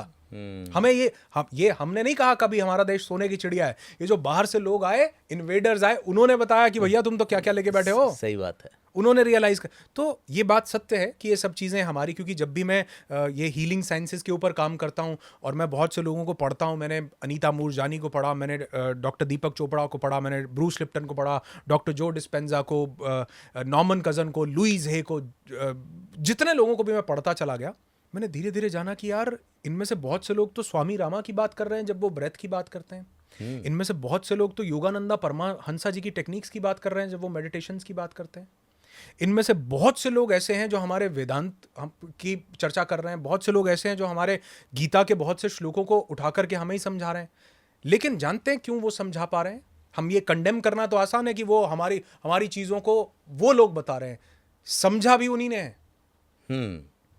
हाँ, तभी तो उन्होंने लिखा इसीलिए होगा शायद मेरे हमारे ख्याल पूर्वजों ने ये लाइन दी होगी मिश्रा जी की, चिराग तले अंधेरा। में। बिल्कुल सही बात है ना? और कई बार हम लोग मजाक में कह देते हैं ये कि जिसका जो काम होता है ना, मतलब वो हलवाई अपनी मिठाई खुद नहीं खाता, हाँ। दर्जी के कपड़े थोड़े से उधड़े ही रहते हैं कभी ना कभी। कहने का मतलब है जहां पर जो चीज़ स्थापित होती है उसके नीचे हमेशा थोड़ा सा अंधेरा रहता ही है, क्योंकि वो इतनी ज़्यादा पास है कि किसी भी चीज़ को देख पाने के लिए थोड़ा सा दूरी का होना ज़रूरी है। इसीलिए कहते हैं कि वो हस्बैंड वाइफ या वो रिलेशनशिप्स जिसमें बहुत ज़्यादा घनिष्ठता आपस में पास पास होना और कुछ दिक्कत चल रही हो, तो कुछ समय के लिए जब आप थोड़ा दूर हो जाएं, दूरी से दोनों चीज़ों को देख पाएं स्पष्टता से, तो कई चीज़ें क्लियर होने लगती क्लियर हैं। होती हैं। वो लोग दूर थे, उनको लगा यार ये तो कुछ चीज़ बड़ी अद्भुत है, और हम इसी अहंकार में बैठे रहे कि हमारा है। मज़ेदार बात कि हमारे ही योगा को वो दूसरे तरीके से हमको परोस रहे हैं, आयुर्वेद को परोस रहे हैं। अब हम लोग चिल्ला चिल्ला कह रहे हैं ये तो हमारा है, इस पे तो हमारा पेटेंट था, ये तो सदियों से हमारे पास है। आप बिल्कुल सही कह रहे हैं, जब हम दूर से देख पा रहे हैं ना और लग रहा है कि हमारे हाथ से फिसल रही, तो अब हम चिल्ला रहे हैं, लेकिन अभी भी हम उसके लिए कुछ नहीं कर रहे हैं। बिल्कुल ठीक बात है। मेरे एक व्यक्ति ने मुझसे पूछा कि सर एक चीज़ बताइए कि खुशी क्या है। हाँ। मैंने कहा इसके 2 अर्थ हैं। एक आम जन के हिसाब से तो अर्थ ये है कि खुशी वो है जो चीज़ हमारे पास नहीं है। जी। मतलब ये बड़ा गहरा है। हाँ, खुशी वो चीज़ है जो हमारे पास नहीं है। यानी जो मैं ये चाहता हूं कि जो मुझे मिल जाए, जो अभी नहीं है, जो चीज़ अभी है उसके लिए तो मैं खुश हूं ही नहीं सर। चाहे 10 साल पहले मैं चाहता था कि ये खुशी है, अब जब वो मिल गई तो उसका मोल नहीं, मतलब उसका नहीं है। मतलब नहीं है। मतलब नहीं वो जो चीज़ मेरे पास नहीं है, अब मेरी खुशी सारी की सारी उस चीज़ से जुड़ी है। ये गाड़ी मिल जाएगी तो खुश हो, मिल गई तो 10 दिन के बाद उस पर कपड़ा भी नहीं लगाया जी। पूरी सही गाड़ी है, पे तो छोड़ो, उसके सत्य है। विंडशील्ड को भी साफ नहीं किया। सत्य है। और जब पहली दिन आई थी तो उसके पेडल्स को भी साफ कर रहे थे। उसके अंदर सो रहे थे कई लोग, उसका हाँ। एसी चला के बिना बैठे मतलब के आनंद ले रहे थे। ऐसा ही होता है। अब वो मिल गई तो अब वो खुशी नहीं है। ठीक इसी तरह चीज़ें हमारे पास थी, ये हमारे अहंकार को बढ़ाने के अलावा कुछ नहीं है। हमारा है, हमारा है तो तुमने इसको कई लोग बोलते हैं कि यार ये मैं ना बहुत सारी बुक्स की समरीज बनाता हूँ अपने यूट्यूब चैनल पे। मतलब डॉक्टर जो डिस्पेंजा ने क्या लिखा यू आर द प्लेसिबो में, हील बुक में क्या कहा गया, you can heal your life में लुइस हे ने क्या कहा। कहते हैं अरे यार इतनी सारी किताबें कर रहे हो, एक भगवत गीता पढ़ लो सारा काम हो जाएगा। मैंने कहा अगर तुमने ये पढ़ी होती ये कमेंट ना आता। बात तो सही है। अगर तुमने पढ़ी होती ये कमेंट कभी ना करते जीवन में, क्योंकि सबसे पहले वो यही सिखाती है कि आपको कहां पर, किस जगह पर अपना आचरण किस तरह से रखना है और किस तरह से बर्ताव करना है। आपके अहंकार को बल नहीं देना है। आप सबसे पहले ये सिद्ध तो कर रहे हो कि तुमने पढ़ी है? नहीं पढ़। वो लोग जो भगवत गीता को ही शायद मुझे आसान करके समझा पा रहे हैं, मुझे ऐसा लग रहा है कि मुझे उनको जानना चाहिए यार, क्योंकि जितनी क्लोजली उन्होंने, जितनी स्पष्टता से उन्होंने हमारी चीज़ों को समझने की कोशिश की है, उतना हाँ ये ज़रूर है कि उसके बाद मैंने खुद वो साइंस ऑफ ब्रेथ को, स्वर विज्ञान को, सप्तचक्र को, लेकिन ये चेतना मेरे पास पहले नहीं आई मिश्रा जी। ये जब मैंने उन लोगों को पढ़ा, मैंने कहा यार ये तो हमारे स्वर विज्ञान की बात कर रहे हैं, डॉक्टर जो डिस्पेंजा तो पूरा का पूरा सप्तचक्र ध्यान करवा रहे हैं और वो कह रहे हैं हीलिंग की सबसे बड़ी साइंस है। अरे यार ये तो हमारे पास है, तो इसको अपने लेकिन उसका साधन वही बने, बिल्कुल उसका जरिया वही बने। तो मैं पूरा क्रेडिट उनको देता हूं कि उन्होंने मेरे अंदर ये चीज़ जागृत की, और फिर मैंने यहाँ पर अपनी चीज़ों को पढ़ना शुरू किया और रियलाइज़ किया, और वो जो दिए के नीचे थोड़ा सा अंधेरा था तो मैं भी थोड़ा ऊपर उठा, उसको जागने की कोशिश की। ये ज़बरदस्त बात है। अच्छा, ये मतलब आप ये समझिए सर कि जो पहली शुरुआत होती है ना किसी के स्ट्रक्चर के बिगड़ने की, वो मानसिक संतुलन से ही होती है। तो अगर किसी के साथ ऐसा कोई अच्छा भला आदमी है, तो ये कैसे पहचान कर सकते हैं कि भाई अब हमारी चीज़ें गड़बड़ होने वाली है? क्या इसका कोई ऐसे पहले आभास होता है या कोई ऐसा मैसेज आता है पहले? लोग कहते हैं कि अगर कोई चीज़ ऐसी होने वाली है तो आपको पहले ही इस तरह की चीज़ें इंगित करती हैं कि भाई आप सावधान हो जाएं। तो ऐसा होता है क्या? देखिए हाँ बिल्कुल सही है, लेकिन अगर इसमें हम डिटेल में जाएंगे तो बहुत सारी चीज़ें हैं जिनको हमको डिस्कस करना पड़ेगा। मेजरली हमें यहाँ पर यह समझना है कि जब जीवन के किसी भी क्षेत्र में कोई भी बदलाव आएगा तो बदलाव अपने संकेत ज़रूर देता है। हाँ, इनफैक्ट हमारे शरीर में सिर्फ मानसिक नहीं, शारीरिक तौर पर भी कोई बीमारी आएगी तो वो हमारे शरीर के माध्यम से हमको संकेत देती है। ज्यादा भूख का लगना, भूख का कम हो जाना, अचानक से शरीर में परिवर्तन हो जाना, ये भी एक संकेत है। हमारे शरीर पर कुछ दाने निकल आना संकेत है। हमारे बालों का झड़ना, ये अलग संकेत है। हमारा जो शौच हम कर रहे हैं उसकी प्रवृत्ति का बदल जाना संकेत है। हमारे नेल्स का रफ हो जाना संकेत है। तो ऐसे 300 प्रकार के संकेत हैं जो हमारा शरीर हमको देता है कि something is not going well in your body. ऐसे ही मानसिक तौर पर देखो कि हम जो पहले कर रहे थे उससे हम बदले क्या हैं। उसमें 3 चीज़ों पर ध्यान देना बहुत ज़रूरी है। पहला तो ये कि क्या मेरी प्रवृत्ति थोड़ी सी गुस्से वाली तो नहीं हो गई। ओके। क्योंकि जब भी कोई विध्वंस मचाने वाला इमोशन हमारे अंदर होगा ना, तो वो गुस्से के रूप में बाहर आने लगेगा। उस इंसान का, ऐसा नहीं मैं कह रहा हूँ वो गुस्सा, कई लोग गुस्सा ज़्यादा करते हैं, उसका गुस्सा बढ़ने लगेगा। दूसरी चीज़, उसको अच्छी चीजों पर, मतलब जिंदगी में अच्छा क्या हो रहा है उसकी जगह ध्यान जाने लगेगा, जिंदगी में कमियां कहाँ है, बिल्कुल दिक्कत कहाँ कहाँ है। इसीलिए मैं बोलता हूँ कि सिर्फ एक इंसान जो ग्रैटिट्यूड करता है ना, धन्यवाद देता है, शुक्र अदा करने की हैबिट अपने अंदर उतारता है, वो आधी चीजों को तो वो वहीं जीत लेता है। और तीसरी चीज कि क्या मेरे को अपने अस्तित्व को लेकर के कुछ घबराहट महसूस हो रही है। ओके। कि मेरे जीवन को लेकर के या मेरे अस्तित्व को लेकर के, मेरी लाइफ की ये व्यक्ति मेरे साथ गलत कर रहा है, या मैं मरने वाला हूँ, या मेरा जीवन खराब होना, कहीं पर भी अपने अस्तित्व को लेकर के जब संकट आए तो समझना अंदर कुछ द्वंद्व चल रहा है, कुछ द्वेष चल रहा है। तो ऐसे बहुत सारे संकेत हमें धीरे धीरे मिलते हैं। जो लोग उसको पहचान लेते हैं जल्दी उस पर काम करते हैं, जो नहीं पहचानते हैं वो फिर धीरे धीरे, क्योंकि चीज़ जितनी पुरानी होती जाती है उसके ऊपर काम करने में उतना समय लगता है। अच्छा सर, एक चीज़ और ये कि देखा जाता है कि आजकल लोग बीमार हो रहे हैं बहुत तेज़ी से, बहुत ज़्यादा, तो कहीं ना कहीं उनके जो शोक हैं या दुख हैं जो गहरे बैठे हुए हैं, वो एक बहुत बड़ा कारण। तो इससे उबरा कैसे जा सकता है? अगर जैसे कोई बहुत दुखी है और पुरानी चीज़ों को लेकर के बैठा हुआ है, खुद से कोई ऐसा मिल नहीं रहा है जो उसको बताए, तो वो कैसे उससे बाहर आ सकता है? इसको हम 2 स्तर पर अलग अलग देखने की कोशिश करेंगे। पहला, देखिए मैंने एक बात की बुद्धि की, एक बात की मैंने मन की। कुछ चीज़ें बुद्धि को समझ में आती हैं, कुछ चीज़ें बुद्धि को समझाई जा सकती हैं। तो जब वो किसी परिस्थिति या स्थिति को, किसी घटना को दुर्घटना मानकर अपने जीवन में बैठा हुआ है, उसकी जब उसको क्लैरिटी मिलनी शुरू होती है, जैसे मेरे जीवन में, मैं आपको एक एग्जाम्पल लेता हूँ और मैं कई जगह पर ये एग्जाम्पल कोट करता हूँ कि मेरे जीवन में एक ऐसी दुखद, एक अप्रिय घटना हुई जिससे मैं हर प्रकार के लॉस में, financial loss, mental loss, social loss, relationships में लॉस, हर जगह के लॉस में था। मैं बिल्कुल गर्त में था और मुझे ऐसे लग रहा था कि यार ये मुझे अब और नहीं जीना है। लेकिन आज अगर मैं पीछे मुड़ करके देखता हूँ तो मुझे लगता है यार ये उस मोमेंट का आना तो बड़ा जरूरी था, नहीं तो आज हम नहीं तो हम मिश्रा जी के साथ आज यहाँ बैठे ना होते। लेकिन ये समझना भी बहुत बड़ी बात है ना। ये कब समझा जाता है? जब आप उस फेज से बाहर निकलते हैं। मैंने बोला ना, जब किसी चीज से दूरी होती है ना तो आप उसको स्पष्टता से देख पाते हैं। लेकिन सर बहुत लोग वहां तक नहीं पहुंच पाते। हाँ, इसीलिए तो हम हेल्प कर रहे हैं लोगों की कि हाँ। जो चीजें जो काम करने में मुझे 1-1.5 साल लगा, वो चीजें आपको 1.5 साल न लगे, आप उन चीजों को जल्दी अपने जीवन में उतार पाओ। तो अगर जिंदगी के किसी भी एरिया में, मैं ये नहीं कह रहा मेंटल हेल्थ, फिजिकल हेल्थ, आप सक्सेसफुल होना चाहते हो, फेलियर से बचना चाहते हो, आप अपनी सेल्फ कॉन्फिडेंस को बूस्ट करना चाहते हो, पास्ट की पेनफुल मेमोरीज जो विध्वंस मचा रही हैं उनको खत्म करना चाहते हो, आपके अंदर इननेट जो भरी पड़ी कुछ चीजें हैं, किसी को लेकर के उबाल है, गुस्सा, वो खत्म करना चाहते हो, अपनी बॉडी को, अपनी फिजिक को, अपनी हेल्थ को, अपनी मेंटल हेल्थ को बेहतर करना चाहते हो, चेहरे पर आभा लाना चाहते हो, अपने जीवन में चमत्कार करना चाहते हो, आपको अंदर टैप इन करना पड़ेगा। तो इसीलिए मैं लोगों को बोलता हूं कि भैया, कि मैंने जो गलतियां की वो आप शायद नहीं करोगे, और जो चीज़ें मैंने सीख ली शायद मैं वो आपको सिखा, मैं ये इससे कहने का अभिप्राय ये नहीं है, कुछ देखने वाले लोग ये समझेंगे कि मैं कोई चमत्कारी बाबा हूँ और मैं किसी को भी जो बुलाएगा मैं करवाऊंगा तो वो हो जाएगा। नहीं, मैं लोगों को ये बोलता हूँ कि मैं उंगली पकड़ के तुम्हें चलना मैं सिखा सकता हूं, चलना स्वयं तुम्हें पड़ेगा। और अगर तुम चलने को तैयार हो तो आप और मैं मिलके इतिहास रच आपने देंगे। एक बात बोली है ना, मैं इसको क्लोजिंग में बोलूंगा, बहुत देर से मेरे दिमाग में चल रहा है, जो आपने बाबा और स्वामी ये वाली बात बोली ना कि आप कोई आध्यात्मिक बाबा नहीं है, मैं उस पर लास्ट में क्लोजिंग करूंगा। मैं एक चीज़ और जानना चाहूँगा, ये जो मानसिक स्वास्थ्य है और जो आध्यात्मिक है, इसका कोई तालमेल होता है क्या? देखिए, जो अध्यात्म है, पहले तो हम इस शब्द को समझें। ये 2 संस्कृत के शब्दों से मिलकर के बना हुआ शब्द है, अधि और आत्मन। मुझे पहली बार पता चला है। ये 2 शब्दों से मिलकर के बना है, अधि और आत्मन। अधि का मतलब विच इज हायर, जो ऊंचे स्थान पर है। आत्मन मीन्स आपका ट्रू इनर सेल्फ।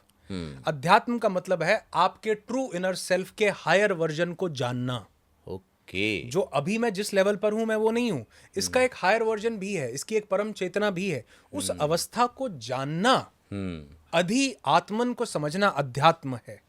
तो मुझे लगता है कि जब आप अपनी चेतना के उस मार्ग पर, उसको जानने के मार्ग पर चल पड़ते हैं, तो सिर्फ ये कहना गलत होगा कि आप अपने मन को, आप अपनी बीमारी को, आप अपने किसी भी चीज को सही कर पाते हैं, बल्कि आप अपने जीवन के हर एक एस्पेक्ट को दुरुस्त कर पाते हैं। ये थोड़ा सही शब्द नहीं होगा, आप हर एक एस्पेक्ट को जान पाते। एक व्यक्ति मेरे पास आया, बोला सर आपका ये समझ लिया, अपनी चेतना को समझ लिया, तो अब क्या मेरे जीवन में जो कर्म किए हुए हैं उनका जो, या जो मेरा प्रारब्ध है या जो संचित कर्म है, अब उसका क्या फल मुझे नहीं मिलेगा? तो मैंने उसको एक बड़ा अच्छा जवाब दिया। मैंने कहा, मैंने ऐसे ही अपने एक दोस्त को पूछा, वो पाठ कर रहा था, वो गायत्री मंत्र का जाप कर रहा था, 3 गायत्री मंत्र पूरे हुए, तो मैंने उससे पूछा, भैया ये जो कर रहे हो इसके बाद कोई भगवान कोई दिक्कतें नहीं देगा? बोला, देगा तो वही जो लिखा हुआ है, लेकिन ये करने से उसको सहने की शक्ति आ जाएगी। तो मैं लोगों को ये नहीं बोलता हूं कि आप मेरे पास आए और आपने अपनी चेतना को स्पंदित किया तो अब आप बुद्ध हो गए। नहीं, रहेंगे तो बुद्ध ही।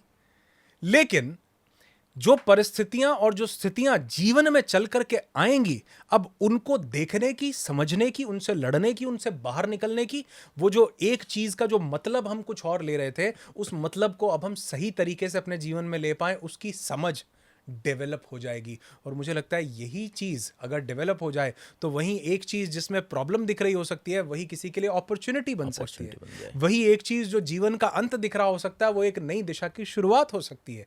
तो ये अंतर ये आता है, ये नहीं आता कि जीवन में आप कोई दिक्कत नहीं आएगी और आप ब्रह्म हो जाएंगे। ये बहुत बड़ा अंतर आता है सर। नजरिया अगर दुरुस्त हो जाए, जिंदगी दुरुस्त हो गई, हो जाती है। क्योंकि नजरिए ने ही तो सारा विध्वंस मचा रखा है जिंदगी में, और आप नजरिया ही दुरुस्त करते हैं।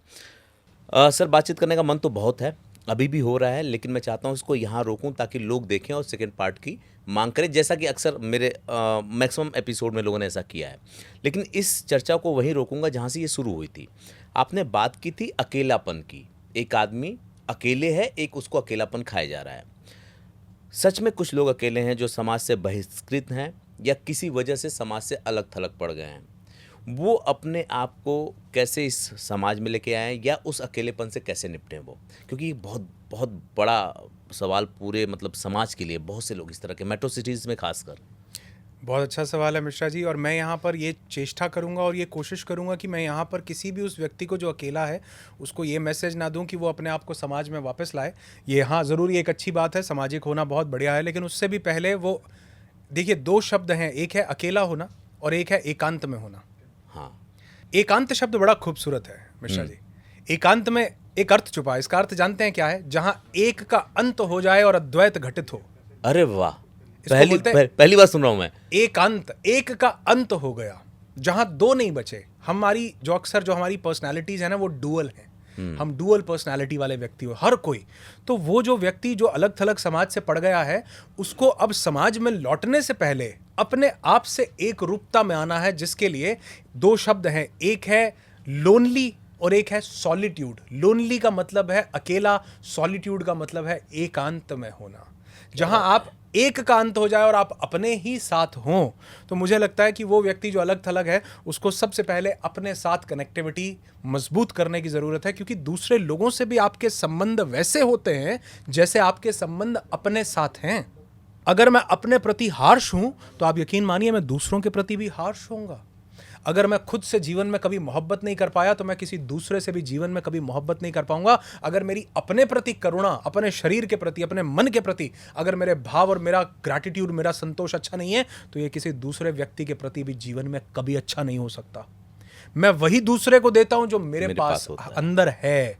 कई लोग यहाँ आकर ऐसा वैसा कमेंट करते हैं ना, तो एक व्यक्ति ने मुझे पूछा कि सर मुझे बहुत ऐसा, कोई हमारे यूट्यूबर हैं, मित्र हैं, बोले सर ऐसा बहुत ऐसे कमेंट्स आ जाते हैं सर, कई बार तो दिल ऐसा तार तार हो जाता है, ऐसे कमेंट्स आते हैं, ऐसा करते हैं।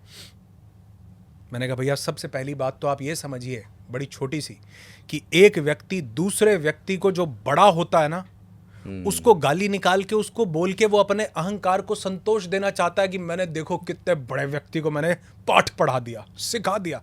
असल में हम जो हमारे अंदर है, हम वही बाहर निकालते हैं। मैंने कहा इससे परेशान होने की, वो क्या, किसी शायर ने क्या खूब गाना लिखा है, वो बोला है कि कुछ तो लोग कहेंगे, लोगों का काम है कहना, फिर क्यों संसार की बातों से यूं भीग गए तेरे नैना। मैंने कहा वो उनके अंदर जो गंध छुपा हुआ है, वो सिर्फ वही बाहर निकाल रहे हैं और कुछ नहीं है। और इसकी आगे की पंक्तियां सुनिए आप, कितनी खूबसूरत है। वो कहते हैं, कुछ रीत जगत की ऐसी है, हर एक सुबह की शाम हुई। क्या बात, तू कौन है, तेरा नाम है क्या, सीता भी यहां बदनाम हुई। क्या बात है। और आगे सुनिए, बड़ी शानदार बात। वो कहते हैं कि जो तुमको जो ताने देते हैं, वो खोए हैं इन रंगरलियों में, हमने उनको भी छुप छुप के आते देखा इन गलियों में। जिसके अंदर जो भरा हुआ है, जिसके अंदर खुद एक अच्छे भाव की कमी है, वो दूसरे के भाव को गिरा के अपने उसको पूरा करना चाहता है। जिसके अंदर स्वाभिमान की कमी है, वो दूसरे के स्वाभिमान को गिरा के अपना वो पूरा करना चाहता है। दुनिया के अंदर जो है वो आपको वही देंगे, उससे फालतू कुछ नहीं। मैंने कहा अगर कुछ कोई गलत बोल देता है, आप समझो बेचारे के अंदर इस चीज की कमी थी और तुम बहुत ऊंचा निकल गए हो। एक मक्खी जो होती है ना सर, पूरे खूबसूरत शरीर को छोड़कर घाव पर आकर बैठती है। इनके अंदर जो है, ये उसी चीज पर आकर के बैठेंगे। परेशान मत हो, संकेत दे रहे हैं कि तुम ऊपर निकल गए हो। क्या बात है, क्या बात है। लोग जिंदगी में इतने क्लियर हो जाए ना, तो समस्याएं ही खत्म हो जाएगी। सर मैंने सुना था, बुजुर्गों ने कहा था कि नाम का असर बहुत होता है। आज जो लोग इस एपिसोड को देख रहे होंगे, उनको दिख रहा होगा कि अनुराग ऋषि बिल्कुल अपने नाम के मानिंद, और यकीन मानिए कि मॉडर्न ऋषि ही कहूँगा मैं, मॉडर्न आध्यात्मिक गुरु कहूँगा। क्या है ना, आध्यात्मिक और आप ये, मैं आई एम रियली सॉरी, लेकिन मैं, आप मुझे दोस्त कहिए, भाई कहिए, मुझे लगता है गुरु शब्द मेरे लिए थोड़ा ज़्यादा भारी हो जाएगा। मैं बड़ा हूँ, मतलब इतना बड़ा नहीं हूँ, लेकिन आप अगर इतना प्यार दे रहे हैं उसके लिए पहले बहुत बहुत शुक्रिया, धन्यवाद। लेकिन मैं एक आम व्यक्ति हूँ, सभी की तरह सबका दोस्त बन के रहना चाहता हूँ। जो लोग मेरे पास आते हैं उनको यही बोलता हूँ कि मुझे कोई गुरु या मुझे ऐसा मत समझिए, मुझे समझिए कि आप ही का एक नेक्स्ट वर्जन है, जो शायद चीज़ें मैंने अपने जीवन में फेस की, उनसे उभरी, जानी, वही आपको बताने की कोशिश। यही तो मैं भी कह रहा हूँ सर, कि आप शिक्षक हैं, और शिक्षक हमेशा गुरु की भूमिका में होता है। जब भी हम किसी से कोई ज्ञान लेते हैं, या अभी हम लोग की बात ग्रेटिट्यूड की हो रही थी, कृतज्ञता की हो रही थी, कि सर वो तो कहते हैं ना हमारे यहाँ, गुरु गोविंद दोनों खड़े काके लागू पाऊँ, बलिहारी गुरु आपने गोविंद दियो बताए। तो सर ये तो शुरू से है कि अगर आपने ज्ञान दिया है तो गुरु हैं। बड़ा भाई भी गुरु होता है, शिक्षक होता है। तो ये मैं कोई ऐसी बात नहीं कर रहा हूँ, और बड़े दावे के साथ मैं ये कह रहा हूँ कि अगर किसी को इसको खारिज करना है तो वो इसको काउंटर करे कि आज के डेट में जो दाढ़ी रखने वाले लोग, वही बाबा या साधु नहीं, बाबा की बात नहीं मैं करता हूँ, मैं उन गुरुओं की बात करता हूँ। वो किसी भी रूप में हो सकता है, अगर वो आपके जीवन में बदलाव लाता है। और बहुत मज़ेदार बात है कि बहुत बड़ी बड़ी बातें बहुत हल्के तरीके से यहाँ पे की गई, ताकि आम आदमी को समझ में आ जाए। एक मज़ेदार बात कि अगर आपको बाहरी दुनिया में कुछ भी दुरुस्त करना है, तो सबसे पहले खुद के अंदर कीजिए, क्योंकि ये बाहर जितनी भी चीज़ें दिख रही हैं आपके उन 5 तत्वों के अलावा वो आपका रिफ्लेक्शन है और इंसान के दिमाग की गढ़ी हुई चीज़ है। प्रकृति ने जो आपको दिया वो तो वही 5 हैं।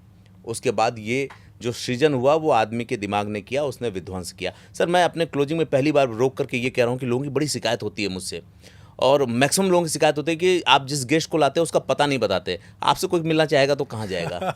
देखिए, पहली बात तो ये है कि मैं लोगों के दिल में ही रहता हूँ, और दूसरी बात ये कि अगर कोई मुझे ढूंढना चाहेगा तो अनुराग ऋषि सर्च करें किसी भी सोशल मीडिया के किसी भी प्लेटफॉर्म पर। वहाँ मेरे बारे में हर एक जानकारी मिलना बहुत चाहेगा खुली तो? किताब की तरह। हाँ, अगर मिलना चाहते हैं तो हमारे बहुत सारे इवेंट्स होते हैं मिश्रा जी। जैसे अभी मैंने आपको बताया, हमारा एक इवेंट लोनावला में और एक मसूरी में होने वाला है अपकमिंग। तो ऐसे साल में 3 या 4 इवेंट्स हम लोग करते हैं। तो वहाँ पर लोग आते हैं, आनंदित होते हैं, और सिर्फ क्योंकि मुझे मिलने के साथ साथ ज़रूरी ये है कि वो अपने आप से भी मिलें। तो वो जो इवेंट में आते हैं वहाँ वो खुद को जान पाते हैं, और कहते हैं अक्सर लोग आकर कि जीवन में पहली बार ऐसी जगह आया जहाँ मेरी खुद से मुलाकात हुई है, मैं अपने आप से मिल पाया हूँ। तो मुझे लगता है मुझसे मिलने से भी ज़्यादा ज़रूरी है कि वो अपने आप से मिलें। तो आएँ कभी लोनावला, मसूरी। हमारे उस इवेंट का भी नाम होता है नो दाई सेल्फ, खुद को अच्छा। जानिए। ओके। और उसका हमारा सब टाइटल है हील योर सोल, कि आप अपनी आत्मा तक को स्पंदित करते हैं जब आप खुद को जानने की प्रक्रिया पर आगे बढ़ते हैं। तो सभी को कहना चाहूँगा, और अगर हमारे पास वो लिंक रेडी हो, अगर कोई उसके बारे में कुछ जानना चाहता हो तो हम एक फॉर्म दे देंगे। अगर वो उसके बारे में जानना चाहते हो तो उस फॉर्म को फिल कर दें, हमारी टीम उनको वापस से कॉल बैक करके बता देगी उस इवेंट के बारे में। बिल्कुल, बिल्कुल। और अब मुझे लगता है कि मेरे किसी भी दर्शक को ये शिकायत नहीं होगी कि मैं जिस भी अपने इस तरह के गेस्ट को लाता हूँ तो बातें तो कर लेता हूँ लेकिन पता नहीं देता। इसमें मैंने पता दे दिया। अगर आपको लगता है कि इस बात को और आगे बढ़ाना चाहिए और सेकंड एपिसोड आना चाहिए तो आप कमेंट में बता सकते हैं। तब तक के लिए आप भी इंतजार करिए और मैं भी इंतजार करता हूँ।